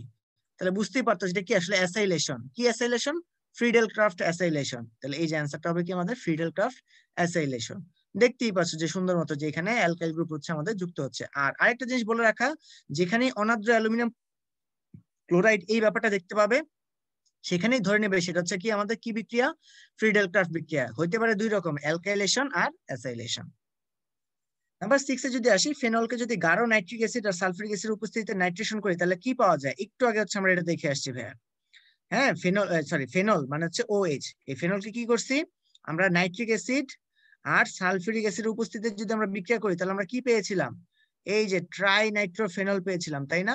এখানে একটা নাইট্রো, এখানে একটা নাইট্রো এবং এখানে একটা নাইট্রো, মানে যত রকমের অর্থপ্যারা জায়গা আছে সবগুলোতে নাইট্রো গ্রুপ যুক্ত হয়েছে। তাহলে এটার নামটা আমরা কি বলছিলাম, পিক্রিক অ্যাসিড। তাহলে তৈরি হচ্ছে কি আমাদের এখান থেকে পিক্রিক অ্যাসিড। নেক্সট প্রশ্ন যেটা 7 নাম্বার, যে এই যৌগটি ফেরিক ক্লোরাইডের সাথে বিক্রিয়া করে বেগুনি বর্ণ তৈরি করে। একটু আগে বলে দিছি ভাই, আর বলবো না। এই যে এই যৌগটি কি ফেরিক ক্লোরাইডের সাথে বেগুনি বর্ণ দেয়, তাহলে বুঝতেই পারতেছো এই যৌগটা আসলে কি যৌগ, ফেনল। তাহলে ফেনল কি করে আমাদের এই বেগুনি বর্ণ সৃষ্টি করে এবং PCl5 এর সাথে বিক্রিয়া করে HCl গ্যাস হচ্ছে সে উৎপন্ন করে। তাহলে এই যৌগটি কি আমাদের এই যে বি নাম্বারটা। ওকে, এবং এই যে দেখো তোমাদেরকে যে বলছিলাম যে ডাইফেরিক হেক্সাফিনেট, এই যে সেই জটিল যৌগটা একটু আগে যে বললাম, এটার নাম কি, ডাইফেরিক হেক্সাফিনেট। ডাইফেরিক ফেরিক হেক্সাফিনেট। ওকে, তো এটা হচ্ছে আমাদের সেই কি উৎপন্ন যৌগটা যেটা হচ্ছে আমাদের এখানে বেগুনি কালারটা দিবে। নাম্বার 8, রাইমার টাইমের বিক্রিয়ার সাহায্যে কোন যৌগটি প্রস্তুত হয়? দুইটা বিক্রিয়া পড়ছে, একটা হচ্ছে কোব বিক্রিয়া, একটা হচ্ছে রাইমার টাইমেন। কোব বিক্রিয়া হচ্ছে অ্যাসিড তৈরি হয়, রাইমার টাইমেনে অ্যালডিহাইড তৈরি হয়। তাহলে কি অ্যালডিহাইড, স্যালিসালডিহাইড, এই যে বি নাম্বার। আর এটা তৈরি হয় কোথায়, এটা তৈরি হয় আসলে কোব বিক্রিয়ার মাধ্যমে। কোব বিক্রিয়ার মাধ্যমে হচ্ছে স্যালিসালিক অ্যাসিড তৈরি হয়। আর রাইমার টাইমেনের মাধ্যমে কি হয় আমাদের, স্যালিসালডিহাইড এখানে হচ্ছে আমাদের তৈরি হয়। ওকে, নাম্বার 9, টলুইনকে যদি আমরা জারণ ঘটাই, জারণ ঘটাইলে আমাদের কি তৈরি হবে, এখান থেকে হচ্ছে এক্স যৌগটা তৈরি হবে। এবং এখানে এক্স যৌগটা আসলে কি, এক্স নিচের কোনটি, তাহলে এক্স হচ্ছে আমাদের কোনটি, এখানে হচ্ছে কি বেনজোইক অ্যাসিড। যদি আমরা তীব্র জারণ ঘটাই, আমরা কি করলাম, আমরা যদি টলুইনকে যদি তীব্র জারণ ঘটাই তাহলে সেখান থেকে আমাদের কি তৈরি হচ্ছে, সরাসরি বেনজোইক অ্যাসিড কিন্তু সেখান থেকে আমাদের প্রডিউস হচ্ছে। ওকে, তো এখন হচ্ছে আমরা একটু আমাদের বায়োলজি যে পোর্শনটুকু আছে MCQ এর, সেটা হচ্ছে আমরা একটু দেখি। তো আমাদের আজকের লেকচারে যেগুলো হচ্ছে আছে এখানে কি জীব প্রযুক্তি, জীবের পরিবেশ ও বিস্তার এবং হচ্ছে মানবদেহের প্রতিরক্ষা ব্যবস্থা। তো আমরা সেগুলো নিয়ে একটু দেখি অবজেক্টিভ গুলো কি কি আছে এখানে। প্রথম প্রশ্ন যেটা, ইনসুলিনের অগ্নাশয় কোন কোষ থেকে নিঃসৃত হয়? ইনসুলিন আসলে অগ্নাশয়ের অনেকগুলো সেল আছে, তার মধ্যে যে বিটা কোষ থেকে হচ্ছে আমাদের ইনসুলিনটা হচ্ছে নিঃসৃত হয়ে থাকে। নাম্বার 2 হচ্ছে কি মাস্টার ব্লুপ্রিন্ট বলা হয় কাকে? ব্লুপ্রিন্ট মানে হচ্ছে এমন একটা জিনিস যেটাকে আমরা বলে থাকি ছাঁচ, বা যার মধ্যে হচ্ছে সবকিছু ইনফরমেশন কোডেড হয়ে আছে। তো মাস্টার ব্লুপ্রিন্ট বলা হয় আসলে কাকে, জিনোমকে। কারণ জিনোমের মধ্যে হচ্ছে আমাদের সেই নীল নকশাটা হচ্ছে আঁকা আছে, যেটার উপর ভিত্তি করে একজন ইন্ডিভিজুয়াল আরেকজন ইন্ডিভিজুয়াল থেকে কি হয়, আলাদা হয়। ঠিক আছে, তো এই জন্য আমরা এটাকে বলতেছি কি আমাদের মাস্টার ব্লুপ্রিন্ট। যেমন মানুষ কিন্তু সবাই একে অপরের সাথে কিন্তু জিনোম কিন্তু অন এভারেজ সেম, প্রায় সেম 99.99%। কিন্তু আমি তুমি দেখতে হচ্ছে সম্পূর্ণরূপে আলাদা। কারণ কি ওখানে হচ্ছে কিছু পরিমাণ কি আছে, পার্থক্য আছে। যদি নকশার মধ্যে কিছু পরিমাণ পার্থক্য যদি না থাকে তাহলে তো আমরা একে একজন থেকে আলাদা হইতাম না। এই সবকিছু কার মধ্যে থাকে, আমাদের জিনোমের মধ্যে থাকে। নাম্বার 3টা যেটা হচ্ছে নিচের কোনটি স্পেসিফিক প্রতিরক্ষা স্তর। স্পেসিফিক কথার মানে কি, খুবই মানে নির্দিষ্টভাবে কাজ করবে। আমাদের প্রতিরক্ষা স্তরের মধ্যে যে প্রথম দ্বিতীয় হচ্ছে স্পেসিফিকলি অত বেশি কাজ করে না, কিন্তু তৃতীয় প্রতিরক্ষা হচ্ছে স্তর হচ্ছে আমাদের খুবই স্পেসিফিকলি কাজ করে। যেখানে ধরো পার্টিকুলার কোনো প্যাথোজেনের এগেনস্টে গিয়ে কোনো একটা ইন্ডিভিজুয়াল হচ্ছে আমাদের কোনো একটা অ্যান্টিবডি বলো বা কোনো একটা সাইটোটক্সিক টি সেল বলো, হ্যাঁ, সেগুলো হচ্ছে গিয়ে তাকে কি করে, অ্যাটাক করে এবং খুব প্রিসাইসলি করে। এমন না যে হচ্ছে জন্ডিসের জীবাণুকে হচ্ছে গিয়ে হচ্ছে এইচআইভির কোনো অ্যান্টিবডি গিয়ে হচ্ছে তাকে হচ্ছে বাইন্ড করবে বা তাকে হচ্ছে মেরে ফেলবে, এরকম কখনোই হবে না। যদি কোনো তোমার বডিতে জন্ডিসের জীবাণু ঢুকে, জন্ডিসের জীবাণু মারার জন্যই যে প্রতিরক্ষা ব্যবস্থা তোমার বডিতে আছে সেটাই গিয়ে হচ্ছে শুধুমাত্র তার সাথে হচ্ছে গিয়ে বাইন্ড করবে। এই জন্য খুব স্পেসিফিক আমরা বলে থাকি কাকে, তৃতীয় প্রতিরক্ষা স্তরকে। নাম্বার 4 যেটা আছে, যে ধরো নিচের কোনটি ইমিউনোগ্লোবুলিন হিস্টামিন ক্ষরণকে উদ্দীপ্ত করে প্রদাহ সারাকে সক্রিয় করে। প্রদাহ কথার মানে হচ্ছে কি, ইনফ্লামেশন। ইনফ্লামেশন আসলে তৈরি করে থাকে কি আমাদের ইমিউনোগ্লোবুলিন ই, এবং যাদের মধ্যে হচ্ছে আমাদের যে বলি না অ্যালার্জিক রিঅ্যাকশন যাদের বডিতে বেশি হয়, তাদের বডিতে কিন্তু নরমালের তুলনায় ইমিউনোগ্লোবুলিন ই এর পরিমাণটা কি থাকে, তাদের বডিতে বেশি পরিমাণে থাকে। ওকে, নাম্বার 5, নিচের কোনটি নিষ্ক্রিয় ধরনের ভ্যাকসিন। ভ্যাকসিন হচ্ছে কি আমাদের কলেরা। কলেরা হচ্ছে এখানে আমাদের কি নিষ্ক্রিয় ধরনের একটা ভ্যাকসিন। যেমন হচ্ছে এখানে অনেকগুলো দেওয়া আছে, যেমন নিষ্ক্রিয় ভ্যাকসিন হচ্ছে কি influenza, cholera, polio, hepatitis A, rabies. Then হচ্ছে শক্তি হ্রাসকারী ভ্যাকসিন হচ্ছে কি হ্যাম, মামস। তারপর টক্সয়েড ভ্যাকসিন আছে, তারপর এখানে সাব ইউনিট ভ্যাকসিন আছে, কনজুগেট ভ্যাকসিন আছে, অনেকগুলো ভ্যাকসিন কিন্তু এখানে আছে। তোমরা বর্তমানে যে বাংলাদেশে যে করোনার যে ভ্যাকসিন গুলো আসছে সেটা কিন্তু হচ্ছে তোমরা একটু দেখবে খেয়াল করে, সবগুলো কিন্তু একটা অনেক জায়গায় হচ্ছে ছবিতে আসতেছে, কারণ এক এক জায়গায় যে এক এক রকমের যে ভ্যাকসিন ডেভেলপ করা হয়েছে, কোনোটা হয়তো বা আরএনএ উপর ভিত্তি করে বানানো হয়েছে, তারপর হচ্ছে কোনোটা হয়তো বা নিষ্ক্রিয় কোনো একটা করোনা ভাইরাস দিয়ে বানানো হয়েছে, কোনোটা হয়তো বা হচ্ছে করোনা ভাইরাসের কোনো একটা পার্টিকুলার কোনো একটা পার্ট নিয়ে হচ্ছে বানানো হয়েছে। তো এরকম এক একটা ভাবে হচ্ছে এক এক ভাবে হচ্ছে ভ্যাকসিন কি ডেভেলপ করা হয়। এবং ভ্যাকসিন কিন্তু কোনো ওষুধ না কিন্তু ভাইয়া। ভ্যাকসিন আসলে কি, ভ্যাকসিন আসলে তোমার রোগ মানে ভিতরের রোগ প্রতিরোধ ক্ষমতাকে সে জাগায় তুলবে, এরকম একটা মানে এরকম একটা জিনিস। ওকে, তো এই জন্য হচ্ছে আমরা বলে থাকি যে আসলে কি, যে এটা হচ্ছে অনেকেরই হচ্ছে একটা ভ্রান্ত ধারণা থাকে। তো একটু বুঝাই দিই। ভ্রান্ত ধারণাটা হচ্ছে এরকম যে ধরো তোমাদেরকে একটা ছবি আইকে দেখাই। ধরো এইটা হচ্ছে বেনজিন ভাইবো না, আবার এটাকে কেমিস্ট্রি পড়াইতে পড়াইতে আবার এটা বেনজিন ভাইবো না। ধরো এটা হচ্ছে আমাদের এটা হচ্ছে একটা ভাইরাস, দেখতে কত সুন্দর, দেখছো খেয়াল করে। এখন ধরলাম যে এই ভাইরাসটা হচ্ছে আমাদের জন্য খুবই ক্ষতিকর, মানে ডেঞ্জারাস, এই আমাদের জন্য হচ্ছে খুবই ডেঞ্জারাস। এখন কি করলাম, আমরা একটা ভ্যাকসিন বানাইতে চাই। এখন এই ভাইরাসটা যদি মানুষের দেহের মধ্যে ঢুকে, তখন হচ্ছে সে একদম লন্ডভন্ড করে ফেলে সবকিছু। কিন্তু আমি কি করলাম, ওর শুধুমাত্র একটা স্পাইক প্রোটিন, ধরো হচ্ছে বাইরের একটা প্রোটিন আছে, এরকম একটা অংশকে আমি নিলাম, এবং ইন্ডিভিজুয়াল এতটুকু অংশ কি করতে পারে না, আমাদের বডির মধ্যে কোনো রকমের সমস্যা করতে পারে না। এই জন্য হচ্ছে আমরা সিনথেটিক্যালি এটাকে বানাইলাম। বানানোর পর কি করলাম, আমাদের বডির মধ্যে হচ্ছে এটাকে কি করলাম, ইনজেক্ট করে দিলাম। ইনজেক্ট করে দিলে তখন হচ্ছে কি হবে, ও এই এইটা যখন হচ্ছে বডির মধ্যে ঢুকবে, তখন বডির যে আমাদের সৈন্য সামন্ত যারা আছে বডির মধ্যে, তো আমাদের একদম জন্মের পর থেকে কি থাকে, একদম ইমিউনো সিস্টেম হচ্ছে গ্রো আপ হইতে থাকে। তো তারা দেখবে কি বাইরে থেকে হচ্ছে বহিরাগত কেউ আসছে। কোন একটা দেশের মধ্যে যখন হচ্ছে, তুমি যদি বাংলাদেশের মানুষ তুমি যদি ইন্ডিয়ার মধ্যে ঢুকো, বিএসএফ কি করবে, তোমার হচ্ছে একদম ঝাঁঝরা করে দিবে গুলি করে, তাই না? তো ওইটাই ঘটবে আসলে। এই বস্তুটা যখন হচ্ছে আমাদের ভিতরে ঢুকলো, সাথে সাথে কি হবে, সাথে সাথে হচ্ছে আমাদের ইমিউন সিস্টেম গুলো হচ্ছে ওকে চিনে ফেলবে। চিনে ফেলে কি করবে, ওর এগেনস্ট হচ্ছে একটা অ্যান্টিবডি তৈরি করলো। এই যে অ্যান্টিবডিটা দেখতে কেমন, এই যে এরকম, খেয়াল করে দেখছো কি, অ্যান্টিবডিটা দেখতে এরকম। এই অ্যান্টিবডিটা পরবর্তীতে কি করবে, আমাদের অনেক বেশি জমতে থাকবে, বডির মধ্যে অনেক বেশি জমতেছে, অনেক বেশি জমতেছে। জমা হওয়ার পর কি হইলো, যে এই যে আমি যেই অংশটাকে নিয়ে হচ্ছে ভিতরে দিলাম, এটা কিন্তু আসলে কোনো সক্রিয় না, এটা বরং একটা নিষ্ক্রিয় একটা অংশ ছিল। কিন্তু এখন যদি এই শক্তিশালী ভাইরাসটাই যদি এখন আমাদের বডির মধ্যে ঢুকে, তাহলে মনে করো যে সে ঢুকলো, এই যে ঢুকছে সে, কিন্তু তার কি আছে, এরকম হচ্ছে প্রোটিন গুলো আছে না। এখন আমার তো ইচ্ছা মতো কি তৈরি হয়ে গেছে অলরেডি, এই যে আমাদের অ্যান্টিবডি গুলো তৈরি হয়েছে, তো অ্যান্টিবডি গুলো কি করবে, ওর হচ্ছে ঘিরে ধরবে, বলবে যে তুমি হচ্ছে আসছো, তো আসছো, এখন হচ্ছে মানে যথাসময়ে আসো না, পরে আসছো আর কি। এখন অলরেডি যেহেতু আমার বডিতে সৈন্য সামন্ত যেহেতু অনেক বেশি পরিমাণে আছে, তখন কি করবে, এই শক্তিশালী ভাইরাসটাকে সে নিষ্ক্রিয় করে দিবে তখন। বুঝে গেছে? তো এই হচ্ছে আমাদের সেই ভ্যাকসিনের কাজটা। ভ্যাকসিন কিন্তু আসলে কোনো ভাইয়া আমাদের ওষুধ না, যে ওষুধটা হচ্ছে ভাইরাসকে মেরে ফেলবে এরকম না, বরঞ্চ ভ্যাকসিন হচ্ছে বলতে পারো একটা নিষ্ক্রিয় ধরনের জীবাণু, যে জীবাণুটা আমাদের কোনো ক্ষতি করবে না, কিন্তু আমাদেরকে সে চিনায় দিবে আমাদের বডির মধ্যে যে আসলে আসল জীবাণুটা দেখতে কেমন। দেখছো, এই যে ও হচ্ছে আমাদের সেই ভ্যাকসিনটা, যে আমাদেরকে চিনায় দিছে যে আসলে ক্ষতিকরটা দেখতে কেমন। হ্যাঁ, এবং এই ক্ষতিকরটা যদি আমাদের পরবর্তীতে বডিতে ঢুকে, যাতে হচ্ছে আমরা ওকে মেরে ফেলতে পারি। এই হচ্ছে আমাদের সেই ভ্যাকসিন। এখন এই করোনার যে ভ্যাকসিন গুলো বাজারে আমাদের আসতেছে, পড়াশোনা করে দেখবা যে কোনটা হচ্ছে আমাদের কি নিষ্ক্রিয় ভ্যাকসিন, কোনটা হচ্ছে আমাদের আরএনএ ভ্যাকসিন, কোনটা হচ্ছে সাব ইউনিট ভ্যাকসিন। অনেক রকমের ভ্যাকসিন কিন্তু অনেক দেশে হচ্ছে বানানো হচ্ছে, এবং এদের কার্যকারিতার উপর ভিত্তি করে কিন্তু বাজারে পরবর্তীতে আসবে যে কোন ভ্যাকসিনটা হচ্ছে ভালো আর কোনটা হচ্ছে ভালো না। নাম্বার 6 এ আসে যে ভাইরাস আক্রান্ত ক্যান্সার কোষের ধ্বংসে কোন কোষটি কাজ করে। এই যত রকমের ধরো হচ্ছে কোন একটা কোষ হচ্ছে আক্রান্ত হয়ে গেছে ভাইরাস দ্বারা, এবং সেখানে হচ্ছে কি ক্যান্সার কোষ তৈরি হওয়ার মতো প্রবাবিলিটি আছে, তখন কি করে ন্যাচারাল কিলার সেল, বাংলায় কি বলে এটাকে আমি মনে হয় ভুলে গেছি ভাইয়া। হ্যাঁ, তোমরা হয়তো মনে রাখতে পারো যে ন্যাচারাল কিলার সেল, এদেরকে আমরা বলে থাকি কি, এরা হচ্ছে আমাদের এই ভাইরাস আক্রান্ত বা ক্যান্সার কোষের যে ধ্বংস করে থাকে আর কি নর্মালি এরা। ওকে, নাম্বার 7 কি আণবিক কাঁচি বা মলিকুলার সিজার বলা হয় কোনটিকে।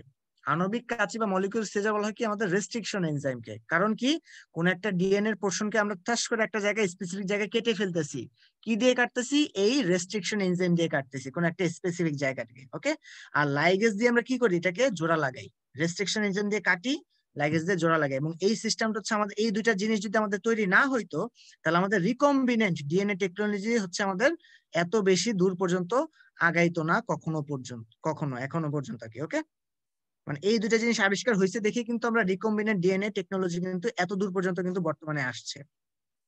নাম্বার 8 যেটা ক্যান্সার কোষ বৃদ্ধি ও ভাইরাসের বংশবৃদ্ধিতে বাধা দেয় কোনটা, সেটা হচ্ছে কি ইন্টারফেরন। ওকে, বাকি যেগুলো আছে যে ইনসুলিন, ইনসুলিন হচ্ছে আমাদের ব্লাড গ্লুকোজ লেভেলকে ঠিক রাখে। হিউমিলিন হচ্ছে কি আমাদের সিনথেটিক ইনসুলিন, যেটা হচ্ছে আমাদের রিকম্বিনেন্ট ডিএনএ টেকনোলজির মাধ্যমে হচ্ছে আমরা প্রথম যেই রিকম্বিনেন্ট প্রোটিনটা হচ্ছে আমরা তৈরি করছিলাম, এবং এটা একটা সেলের বাইরে মানে একটা ব্যাকটেরিয়ার মধ্যে হচ্ছে যেটা আমরা তৈরি করছিলাম, সেটাকে আমরা বলি হিউমিলিন। আর রেস্ট্রিকশন এনজাইম তো তোমাদেরকে বললাম, এটা হচ্ছে আমাদের যেটা দিয়ে হচ্ছে আমরা ডিএনএ এর কোনো সার্টেন পোর্শনকে আমরা কেটে অন্য এই জায়গার মধ্যে কোন একটা আমাদের জিনকে হচ্ছে প্রবেশ করাই। ওকে, তো এই ছিল ভাইয়ার বায়োলজি পার্টটুকু। তো এতক্ষণ পর্যন্ত ভাইয়ের সাথে থাকার জন্য অনেক অনেক ধন্যবাদ। তো ইনশাআল্লাহ হচ্ছে পরবর্তীতে আবারও তোমাদের সাথে দেখা হবে, সেই পর্যন্ত সবাই ভালো থাকো, সুস্থ থাকো। আজকে নিবিড় ভাইয়া ভাইয়ের পক্ষ ভাইয়া থেকে 2 মিনিট একটু ওদের সাথে কথা বলেন ভাই। ও, আমি কথা বলবো, আচ্ছা ঠিক আছে। 2 মিনিট। ওকে। আচ্ছা, যাই হোক, আজকে বায়োলজিতে অনেকক্ষণ হচ্ছে গল্প করে ফেললাম তোমাদের। তো যেটা হচ্ছে পড়াশোনার বাইরে আর কি নর্মালি কিছু কিছু হচ্ছে বলে ফেলি, যেমন হচ্ছে আমাদের ভ্যাকসিন যেটা হচ্ছে বাংলাদেশে এখন আসছে ভারত থেকে আগত আর কি। যদি এটা হচ্ছে ভারতের না, তোমরা হচ্ছে অলরেডি যারা যারা পেপার একটু পড়ছো তারা হচ্ছে জানো যে আমাদের এটা কিন্তু হচ্ছে অক্সফোর্ডের তৈরি করা ভ্যাকসিন, কিন্তু প্রোভাইডার হচ্ছে ভারত হয়ে এরপর হচ্ছে বাংলাদেশে তারা হচ্ছে আসতেছে। এমন না যে ভারতের যে একটা ভ্যাকসিন ছিল কোভ্যাক্সিন মেবি তার নাম ছিল, ওইটা হচ্ছে আমরা আমরা আমদানি করি নাই, আমরা আমদানি করছি আসলে অক্সফোর্ডের যে ভ্যাকসিনটা। তো এটা নিয়ে হচ্ছে অনেকে তোলপাড়, এটা হচ্ছে পার্শ্ব প্রতিক্রিয়া দেখবে বা এটা দিয়ে কি হয় না হয় সবকিছু হচ্ছে দেখবে। তো তোমরা নিজেরা হচ্ছে একটু আইডিয়া করবে আসলে এই ভ্যাকসিনের কার্যকারিতা কিরকম হয়। বইটই তো পড়তেছো, সেটা হচ্ছে একটা আলাদা হিসাব, যেহেতু হচ্ছে আমরা এমন একটা মহামারীর সময় দিয়ে যাচ্ছি। যদিও মহামারীর সময়টা হচ্ছে আমরা অনেকে হচ্ছে কাটাই ফেলছি, এখন হচ্ছে অনেকে দেখবে ট্যুর ট্যুর দিয়ে ফেলতেছি আমরা এই জায়গা থেকে ওই জায়গায়, কারণ হচ্ছে এখন আমাদের ভয়টা কমে গেছে। কিন্তু একটা সময় ছিল যে আমাদের কারফিউর মতো অবস্থা ছিল। তো বইটা যখন পড়বা তখন হচ্ছে একটু পরিপার্শ্বের সাপেক্ষে হচ্ছে বায়োলজিটা পড়ার চেষ্টা করবা, তাহলে হচ্ছে মনে থাকবে হচ্ছে অনেক বেশি। ঠিক আছে, যেমন হচ্ছে আমি যেমন পার্সোনালি হচ্ছে বায়োলজি আমার অত বেশি পছন্দ ছিল না, কিন্তু ভাইয়ার সাবজেক্ট কিন্তু বায়োলজিক্যালি, এবং তোমাদের এই যে জেনেটিক ইঞ্জিনিয়ারিং যেটা আমরা বলে থাকি, এটার উপরে বিস্তর আলোচনা করেছে আমাদের পড়াশোনা। তো এখানে হচ্ছে যে জিনিসটা হচ্ছে আমি মাথায় রাখি যে বায়োলজির ক্ষেত্রে যে কিভাবে হচ্ছে মনে রাখবো, সেটা হচ্ছে ওই যে আগে বুঝে নাও, বুঝে তারপর মুখস্থ করো। মুখস্থ তোমাকে এমনও করতে হবে অন্য করতে হবে, কিন্তু বুঝে মুখস্থ করলে হচ্ছে তোমার জন্য হচ্ছে ওইটা কি হয়ে যাবে, আরো বেশি সহজ হয়ে যাবে। ওকে, তো এটা হচ্ছে ভাই মাথায় রেখো। তো আরেকটা জিনিস হচ্ছে যে যখন হচ্ছে তুমি ধরো কেমিস্ট্রির ক্ষেত্রে একটু বলি যে জৈব রসায়ন, যেহেতু আমরা একদম শেষের দিকে চলে আসছি, তো এখানে কেমিক্যাল রিয়েকশন যেগুলো আছে সেগুলো কিন্তু অনেক রকমের রিয়েকশন হতে পারে। তো যত রকমের রিয়াকশন হতে পারে সেগুলো হচ্ছে আনাচে কানাচে হচ্ছে একটু হাতে হাতে প্র্যাকটিস করবে, এবং আনমনে হচ্ছে যখনই কোনো কিছু মনে করবে তখন হচ্ছে লেখার চেষ্টা করবে। যদি না লেখো তাহলে কিন্তু বিক্রিয়াগুলো হচ্ছে ভাই ভুলে যাওয়া। এই জন্য হচ্ছে একটু প্র্যাকটিস করে রাখো যাতে হচ্ছে এগুলো যাতে কখনো না ভুলো আর কি। ওকে, তো একটু নোটপ্যাড করিও। তো আজকে ভাইয়া এই পর্যন্ত হচ্ছে থামিয়ে দিচ্ছি আমার বকবকানি। তো ইনশাল্লাহ ওকে ভাইয়া, পরবর্তীতে থ্যাংক তোমাদের ইউ। সাথে দেখা হবে। ওকে ভাইয়া।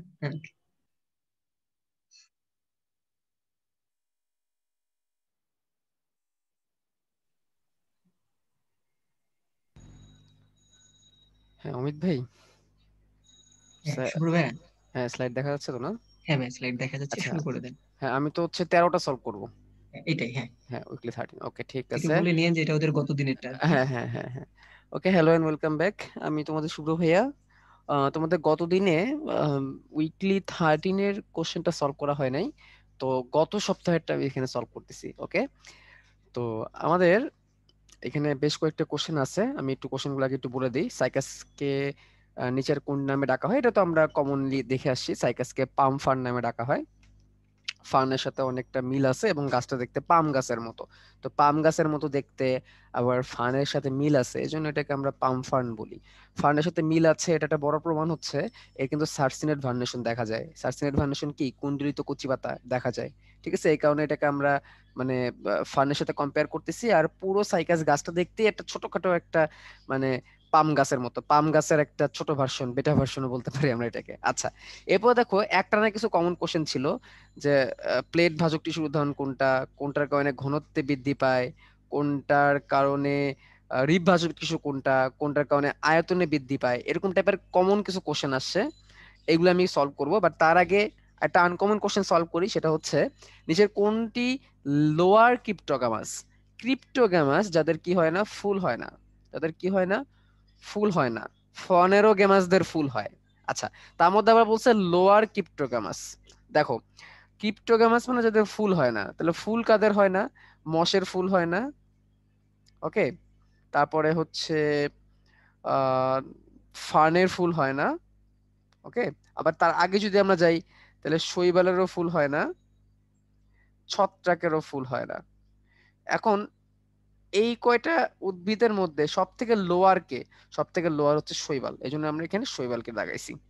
আচ্ছা, আরেকটা কোশ্চেন দেখো আছে, পাতার গ্রাউন্ড টিস্যুকে কি বলা হয়? পাতার গ্রাউন্ড টিস্যুকে মেসোফিল বলা হয়। এটা একদম আবুল হাসান স্যারের বইয়ের ডাইরেক্ট লাইন, এখানে আসলে বলার কিছু নেই, এটা একটা জ্ঞানমূলক প্রশ্ন, তোমাদের ডাইরেক্টলি এটাকে মুখস্থ করতে হবে। ওকে, পাতার গ্রাউন্ড টিস্যুকে মেসোফিল বলা হয়।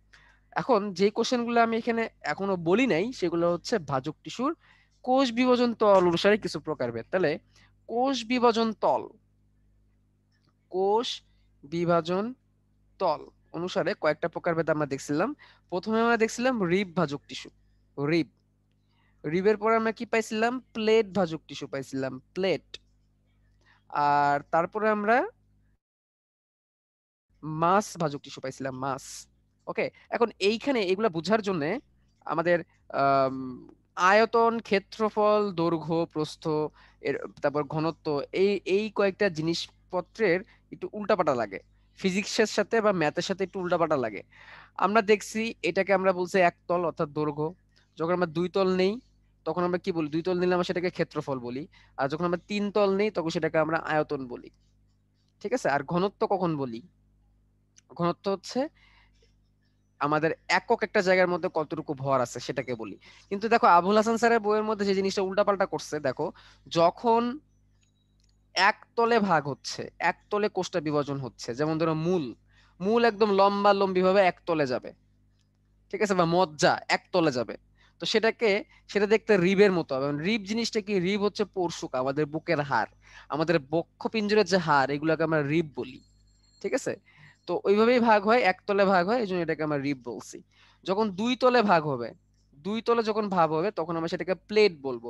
যেমন গাছের পাতার সাথে তুমি তুলনা করো, এটা তুমি গাছের পাতাই, এটা এক্সাম্পল, গাছের পাতা যেটাকে আমরা এক সময় কলা পাতাকে আমরা এক সময় খাবারের প্লেট হিসেবে ব্যবহার করতাম, তো এখানে তোমরা এইভাবে একটা এক্সাম্পলটা দাগাইতে পারো যে গাছের পাতা প্লেট হিসেবে ব্যবহার করা হয়, সো ইটস প্লেট, প্লেট ভাজক টিস্যু, অর্থাৎ যখন দুই তলে বিভক্ত হবে। তো যেহেতু দুইটা তল, সেটাকে কিন্তু আমাদের ক্ষেত্রফল বলা উচিত ছিল, তাই না? যেহেতু দুইটা তল সেহেতু এটাকে ক্ষেত্রফল বলা উচিত ছিল, বাট আবুল হাসান স্যারের বইয়ের মধ্যে এটাকে আয়তন বলে সম্বোধন করছে। সো আমাদের এটাই পড়তে হবে আমাদের বায়োলজির জন্য, কিছু করার নাই, এবং এটা চেঞ্জ হয় নাই। ওকে, তো এটাকে আমরা আয়তনে বৃদ্ধি পাবে বলবো, এটাকে আমরা কি বলবো, আয়তনে বৃদ্ধি পাবে। আচ্ছা, তাহলে প্লেটের এক্সাম্পল হইতে পারে গাছের পাতা, ঠিক আছে, বা কাগজ, একটা দ্বিমাত্রিক একটা কাঠামো। আচ্ছা, মাস, মাস কি, যখন দৈর্ঘ্য প্রস্থ উচ্চতা তিন দিকেই হবে, দৈর্ঘ্য প্রস্থ উচ্চতা তিন দিকেই হবে, তখন সেটাকে আমরা বলবো মাস। তো দৈর্ঘ্য প্রস্থ উচ্চতা তিনটাকে একসাথে আসলে সেটাকে কিন্তু আমরা আয়তন বলি, বাট আবুল হাসান স্যার সেটাকে বলতে যাচ্ছেন ঘনত্ব, এবং অন্য স্যারের বইয়ে কিন্তু এটাই করা। তাহলে যখন ঘনত্বে বৃদ্ধি পাবে উদ্ভিদ, তখন সেটাকে আমরা বলবো মাছ ভাজক টিস্যু, সেটাকে আমরা কি বলবো, মাছ ভাজক টিস্যু। তো উদ্ভিদের বেলায় আসলে ঘনত্বটাই সম্বোধন করা হয়েছে, মাছের বেলায়।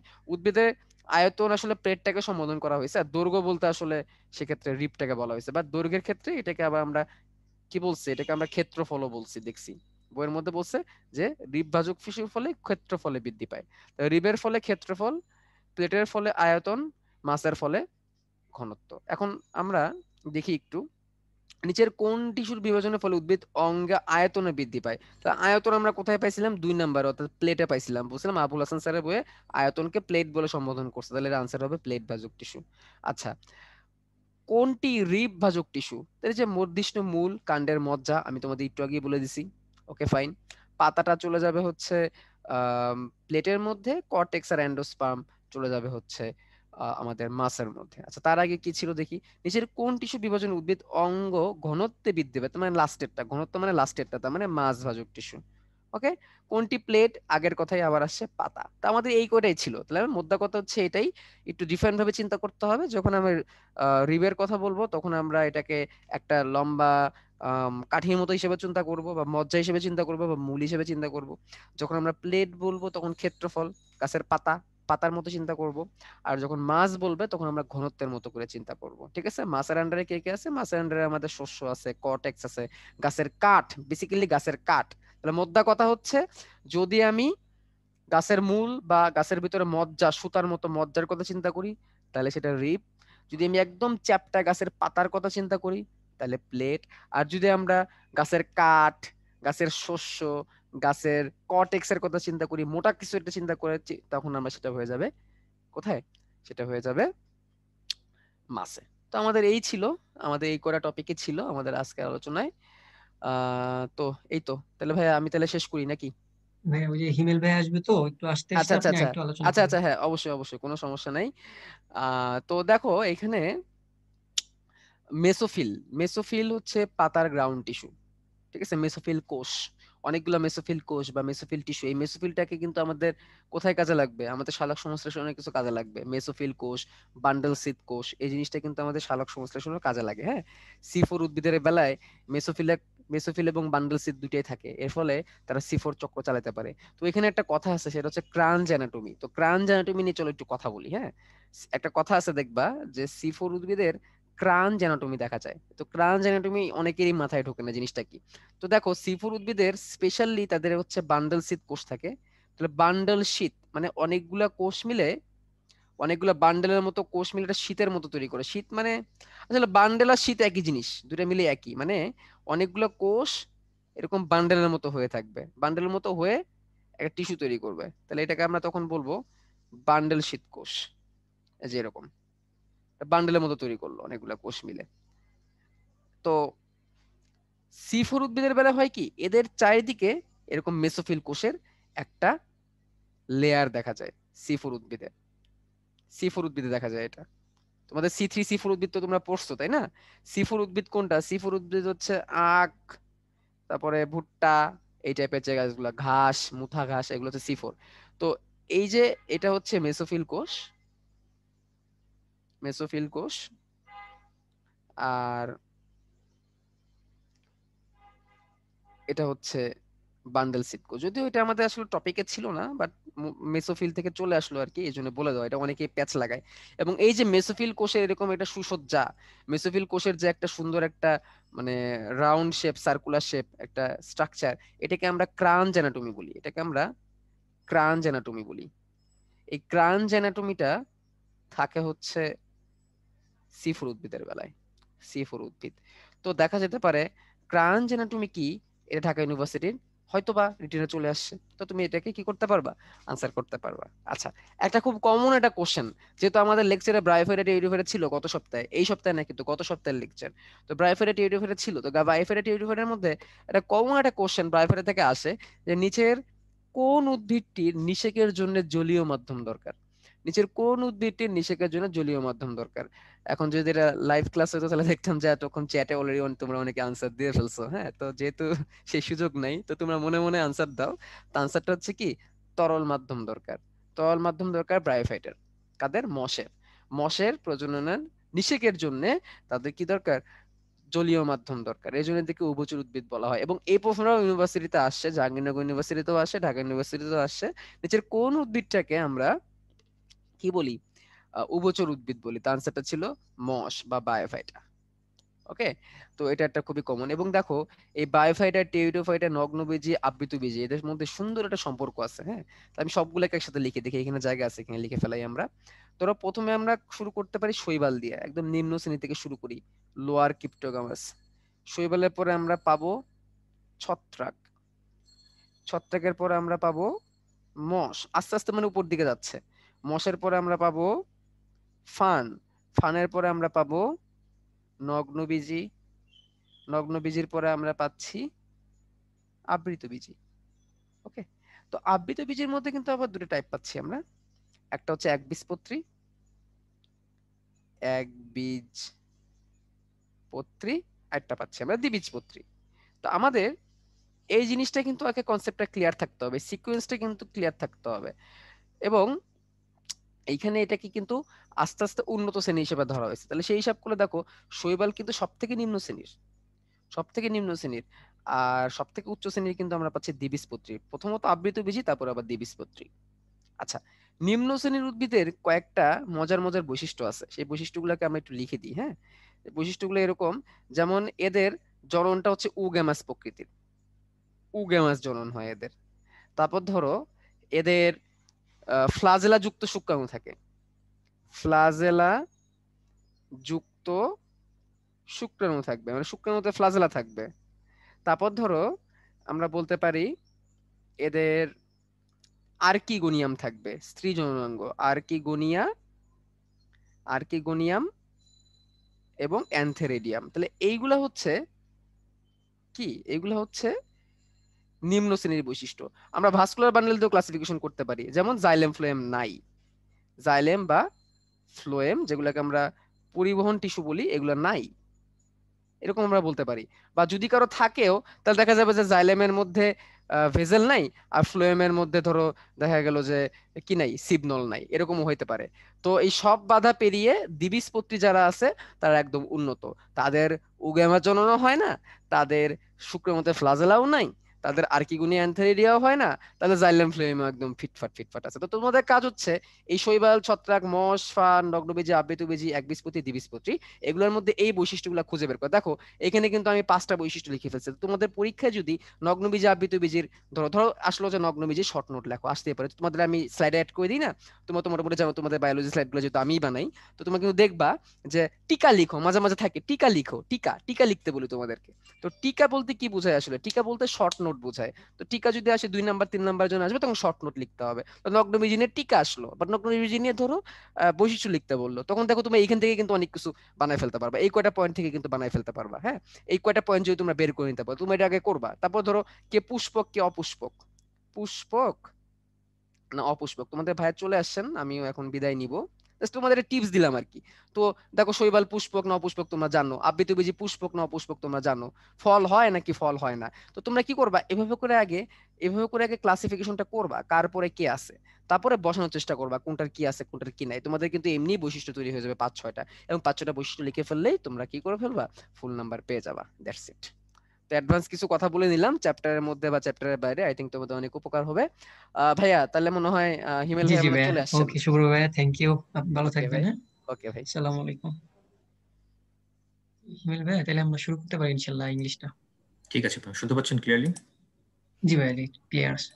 ওকে, ঠিক আছে ভাই, থ্যাংক ইউ। আসসালামু আলাইকুম, সবাইকে স্বাগতম varsity standard English MCQ question and solve part 2 এর মধ্যে। ফার্স্ট দেখি নাম্বার 1। নাম্বার 1 প্রশ্নটা দেখো, the traffic was terrible this morning. এই সকালে খুবই ভয়ঙ্কর বা ভয়ানক, টেরিবল এখানে ভয়ঙ্কর বা ভয়ানক অর্থে আসছে। সো আই মিন এটা হচ্ছে কজ, তাহলে এটা হচ্ছে ফলাফল। ফলাফলটা কি? I was 25 minutes late for work. আমি কাজের জন্য 25 মিনিট দেরি করলাম, আমি লেট মার্কার ছিলাম। তাহলে এটা হচ্ছে কজ ছিল, আর এটা হচ্ছে ইফেক্ট। তাহলে কজ ইফেক্টকে তুমি যুক্ত কিভাবে করবা, সেটা হচ্ছে দেয়ারফর। তাহলে দেয়ারফর মানে কি? দেয়ারফর মানে এখানে সো। অন্যগুলো একটা ওয়ার্কআউট করে না, হাউএভার না, হাউএভার কন্ট্রাস্ট বোঝায়, বিপরীত বোঝায়, নেভারথেলেস এটাও বিপরীত বোঝায়, মোরওভার এখন সাপোর্ট করা বোঝায় না, সাপোর্ট করা আসবে না, একটা কজ একটা ইফেক্ট এরকম। তারপর চলে আসি নাম্বার 2 তে দেখো, ইউ, এটা রেদার, তো এটা হচ্ছে উড রেদার। আই রিপিট, এটা কিন্তু হ্যাড না, এটা হচ্ছে রেদার, তাহলে উড রেদার। তাহলে you would rather I kept quiet about it. তাহলে একটা কোশ্চেন করতে বলছে, তাহলে উড রেদার যেহেতু বুঝতে পারছো, তাহলে এটার আনসারকে হ্যাঁ বাচক আছে, তাহলে আনসার না বাচক হবে। তাহলে না বাচক হওয়ার আনসার কারণে কি হবে? হচ্ছে উডন্ট ইউ, ডি নাম্বার। তারপর চলো 3 number, I have come to know of you hole and corner. Hole and corner এটা মানে কি? মানে সবকিছু, নারী নক্ষত্র সবকিছু। তাহলে হোল এন্ড কর্নার মেথডস মানে কি? মানে যেটা সিক্রেট, যেটা গোপনীয়, ঠিক আছে, কভারিং আনকভারিং, লাইক, তাহলে সেটা কিছু হোল এন্ড কর্নার মেথডস মানে কি? সেটা হচ্ছে সিক্রেট, সামথিং সিক্রেট, সেটা মানে হচ্ছে হোল এন্ড কর্নার। স্ট্রিক্ট মানে শক্ত না, এটা হয় না। সার্ভাইল মানে তো ডোসাইল, সার্ভাইল মানে বাধ্যগত না। সাসপিশিয়াস মানে সন্দেহপ্রবণ না, এটাও হয় না এখানে। তাহলে হোল এন্ড কর্নার মানে কি? এখানে সিক্রেট সামথিং। আসো 4 নম্বরে, বলেছে a snake in the grass, ঘাসের মধ্যে সাপ। তাহলে ঘাসের মধ্যে সাপ কি লুকায় থাকে? তাহলে সেটা হচ্ছে হিডেন এনিমিকে ইন্ডিকেট করতেছে। হ্যাঁ, সেটাই হচ্ছে his most trusted friend prove two be a snake in the grass. তার সবচেয়ে বিশ্বস্ত যে বন্ধুরা কি প্রুভ করলো? সে একটা লুকানো সাপ। আই মিন খুব যে শত্রুটা সহজে বুঝে যায় না, এক্সিস্টেন্স তুমি বুঝতে পারো না। তাহলে snake in the grass, number 4। তারপর আসি নাম্বার 5 এ দেখো, নাম্বার 5 এ অ্যান্টোনিম চাইছে। অ্যান্টোনিম অফ দ্য ভেরিটি, ভের মানে হচ্ছে ট্রু, ভেরাসিয়াস বলি, ভের, তাহলে ভের মানে ট্রু, তাহলে এটা অপোজিটে কি হবে? ফলস, তাহলে সেটা হচ্ছে ফলসিটি। দেখো এটা একটা নাউন, এখানে একটা নাউন। ফ্যাকচুয়ালিটি না, অ্যাকচুয়ালিটি না, তারপর সুদ না, সুদ মানে তো শান্ত, সুদিং বলি না আমরা, তাহলে এটা হয় না। তাহলে ভ্যারিটি অ্যান্টোনিম চাইছে, কিন্তু বি আর এ দেখা যাচ্ছে সিনোনিমস, তাহলে একমাত্র সেটা আনসার কোনটা হচ্ছে? সি নাম্বারটা। নাম্বার 6 এ দেখো, সিনোনিম অফ দ্য ওয়ার্ড ওয়াস্ট্রেল। ওয়াস্ট্রেল মানে হচ্ছে প্রডিজাল, পিকার না, সেভার না, ওয়াস্ট্রেল। স্কিন নিট এটাও না, প্রডিজাল আমি তো বেজ, এটা প্রডিগাল, তাহলে প্রডিগাল বললে সেটা হচ্ছে ওয়াস্ট্রেল। ঠিক আছে, ওয়েস্ট থেকে আসতে, ওয়েস্ট দেখো না, অপচয় করা, তো সেখানে হচ্ছে প্রডিগাল, মিত বি। Synonym case. Number 7, Johan is wanting in common sense. তাহলে ওয়ান্টিং ইন, ওয়ান্টিং, ঠিক আছে, ওয়ান্টিং মানে অভাব, ওয়ান্টিং কিন্তু, তাহলে Johan is wanting in common sense, জোহানের কমন সেন্সের অভাব, সাধারণ যে একটা জ্ঞান থাকে কারো, সেটা অভাব, তাহলে চাইছে ওয়ান্টের পর ইন হয়, ওয়ান্টিং। ওয়ান্ট অফও হয়, কিন্তু ওয়ান্টিং। ওকে, তারপর চলে আসো number 8 A, your story is at variance with. তাহলে ভ্যারিয়েন্স উইথ হিজ, এখানে হিজ এর পর একটা কি, হিজ স্টোরি টোরি এরকম কিছু একটা হওয়া উচিত ছিল, ঠিক আছে। ইউর স্টোরি, তোমার স্টোরিটা is at variance with his story, তার স্টোরির সাথে তোমার স্টোরি যথেষ্ট পরিমাণ ভেরি করা, আই মিন ডিফারেন্ট, সেম না, একই না, দুজনের স্টোরিটা ডিফারেন্ট, এটাই বলছে। তাহলে ভ্যারিয়েন্সের পরে কি হয়? ভ্যারিয়েন্সের পরে এখানে উইথ হয়, ভ্যারিয়েন্স উইথ। তারপর চলে আসো number 9 A, it was raining, এটা হচ্ছে কজ, তাহলে ইফেক্ট কোনটা? ফলাফল কোনটা? Therefore, therefore I stayed home. এটা অনেক ইট ওয়াজ রেইনিং, বৃষ্টি হচ্ছিল, তো আমি বাড়িতে ছিলাম। অন্যগুলো কিন্তু একটা ফলাফল বোঝাচ্ছে না। হাউএভার কন্ট্রাস্ট, ইন জেনারেল না, এটা তো ইন জেনারেল তুমি কোনো কিছু জেনারেলাইজ কোনো কিছু করো, কোনো কিছুতে না, বাট তো কন্ট্রাস্ট না, এটাও হয় না। তাহলে এখানে একটা কজ একটা ইফেক্ট, সেখানে দেয়ারফর। সো থাকলে এখানে অ্যান্সার করতে পারতাম, it was raining so I stayed home, it was raining therefore I stayed home. চলে আসো number 10, it's, it's has been, কিন্তু it has bin, it's been মানে কি? ইট হ্যাজ বিন, কেন? আবার সিন্স আছে যেহেতু এখানে, it has been a long time since you have seen him, তাহলে কি বিন? এটা হ্যাজ বিন, তাহলে হ্যাজ বিন, তাহলে হ্যাজেন্ট ইট হবে, এক কোশ্চেনের আনসার এটা, অন্যগুলো হয় না, হ্যাজেন্ট হি হয় না, এখানে ইট হ্যাজ, তো তাহলে এটা hasn't it. Number 11, they are sure to steal a march upon their competitors, তাহলে they are sure to steal a march upon their competitors, তারা they are sure, তারা নিশ্চিত যে তারা কি করবে, তাদের কম্পিটিটর কি করবে? কম্পিটিটরকে ছাড়িয়ে যাবে। স্টিল এ মার্চ মানে কোনো লাইমলাইট ক্রিয়েট করা, লাইমলাইট নিজের দিকে টেনে নিয়ে আসা, স্টিল এ মার্চ, তাহলে সেটা কি? ছাড়িয়ে যাবে, কম্পিটিটর প্রতিযোগীদেরকেও ছাড়িয়ে যাবে, তাহলে সেটা হচ্ছে আউটশাইন করা, কোনো কিছু ছাড়িয়ে যাওয়া। ডিফাই অস্বীকার করা না, এটা হয় না। রেসিস মানে বাধা দেওয়া, তাও হয় না। চ্যালেঞ্জ করা না, এটাও হয় না। একমাত্র সেটা স্টিল এ মার্চ মানে কি? ছাড়িয়ে যাওয়া, সেটা হচ্ছে আউটশাইন। Number 12, don't trust a man who blows his own trumpet. Blows his own trumpet মানে নিজের ঢোল নিজে পিটানো, নিজেকে নিজে প্রশংসা করা, নিজের সবকিছু নিজেই করা। নাম্বার 12 এর অ্যান্সার কোনটা দেখা? একমাত্র বি নাম্বার, প্রেজ হিমসেলফ, নিজেকে নিজে প্রশংসা করা। প্রেজেস আদার্স তো হয় না, অ্যাডমনিশ মানে ভর্ৎসনা করা, বকাবকি করা, এটাও হয় না। মেক নয়েজ না, এটা ওয়ার্কআউট করছে না। প্রেজ আদার্স, এটাও হয় না। কারণ কি বলছে? হিজ ওন ট্রাম্পেট, নিজের ঢোল নিজেই পিটে। নাম্বার 12, নাম্বার 12 এর অ্যান্সার কোনটা? B number. দেখো নাম্বার 13, নাম্বার 13 কি বলছে? Antonym. Antonym of the word valour, ভ্যালোরের অ্যান্টোনিম চাইছে এখানে। ভ্যালোর মানে সাহসী, তাহলে অ্যান্টোনিম তাহলে বিপরীত শব্দ ছিল সাহসী না মানে ভীরু, তাহলে কাওয়ার্ডাইস এটি হচ্ছে ভীরু। অ্যাডমনিশন ভর্ৎসনা করা কাউকে, বকাবকি করা না। রিপ্রেশন চাপ দেওয়া, দমন করা কোনো কিছু। ইনজাস্টিস না, এটা অর্থগত হয়। তাহলে এখানে কি ভ্যালোর মানে সাহসী, তাহলে সাহসীর অপোজিট অ্যান্টোনিম যেটা হচ্ছে কাওয়ার্ডাইস। নাম্বার 14, সিনোনিম অফ দ্য ওয়াডল, তাহলে ওয়াডল মানে কি? হেলে দুলে হাঁটাহাঁটি করা, সেটা হচ্ছে লার্চ। কাম মানে শান্ত বা চুপচাপ। সেটেল মানে কোনো সেট করা হয় না। সি ফিক্স করা সেটা কোনো কিছু, সেটা এটাও হয় না, একমাত্র সেটা কিন্তু লার্চ। নাম্বার 14। আচ্ছা number 15, the motorcycle veered off, the motorcycle veered off the road, পড়ে যাওয়া টাইপের আছে আর কি, অবস্থিত, লাইক লাইং আছে, অবস্থিত আছে। দ্য মোটরসাইকেল ভিয়ার্ড এর পর কি হয়? Uh double F, veered off. The motorcycle veered off the road, রাস্তায় আছে, অবস্থিত, দাঁড়িয়ে আছে আর কি, রাস্তায় রাখা আছে, ওরকম রাখা আছে, ওরকম অর্থ বলতেই পারো। তারপর চলে আসে number 16, Jerry was worthy of, worthy of praise, ওর্থির পর অফ হয়। ওর্থি অফ মানে কি? ওর্থি অফ মানে কি? যোগ্য। তাহলে Jerry was worthy of praise, Jerry প্রশংসার যোগ্য বা প্রশংসার দাবিদার, বাংলায় আমরা বলি না প্রশংসার যোগ্য বা প্রশংসার দাবিদার, সেটা ইংলিশ কি হবে? সেটা হচ্ছে ওর্থি অফ। তাহলে এই হচ্ছে ইংলিশ পাঠটুকু। আচ্ছা তাহলে এই পর্যন্ত থাকুক। That's all, thank you very much. আসসালামু আলাইকুম। আমি ভাই।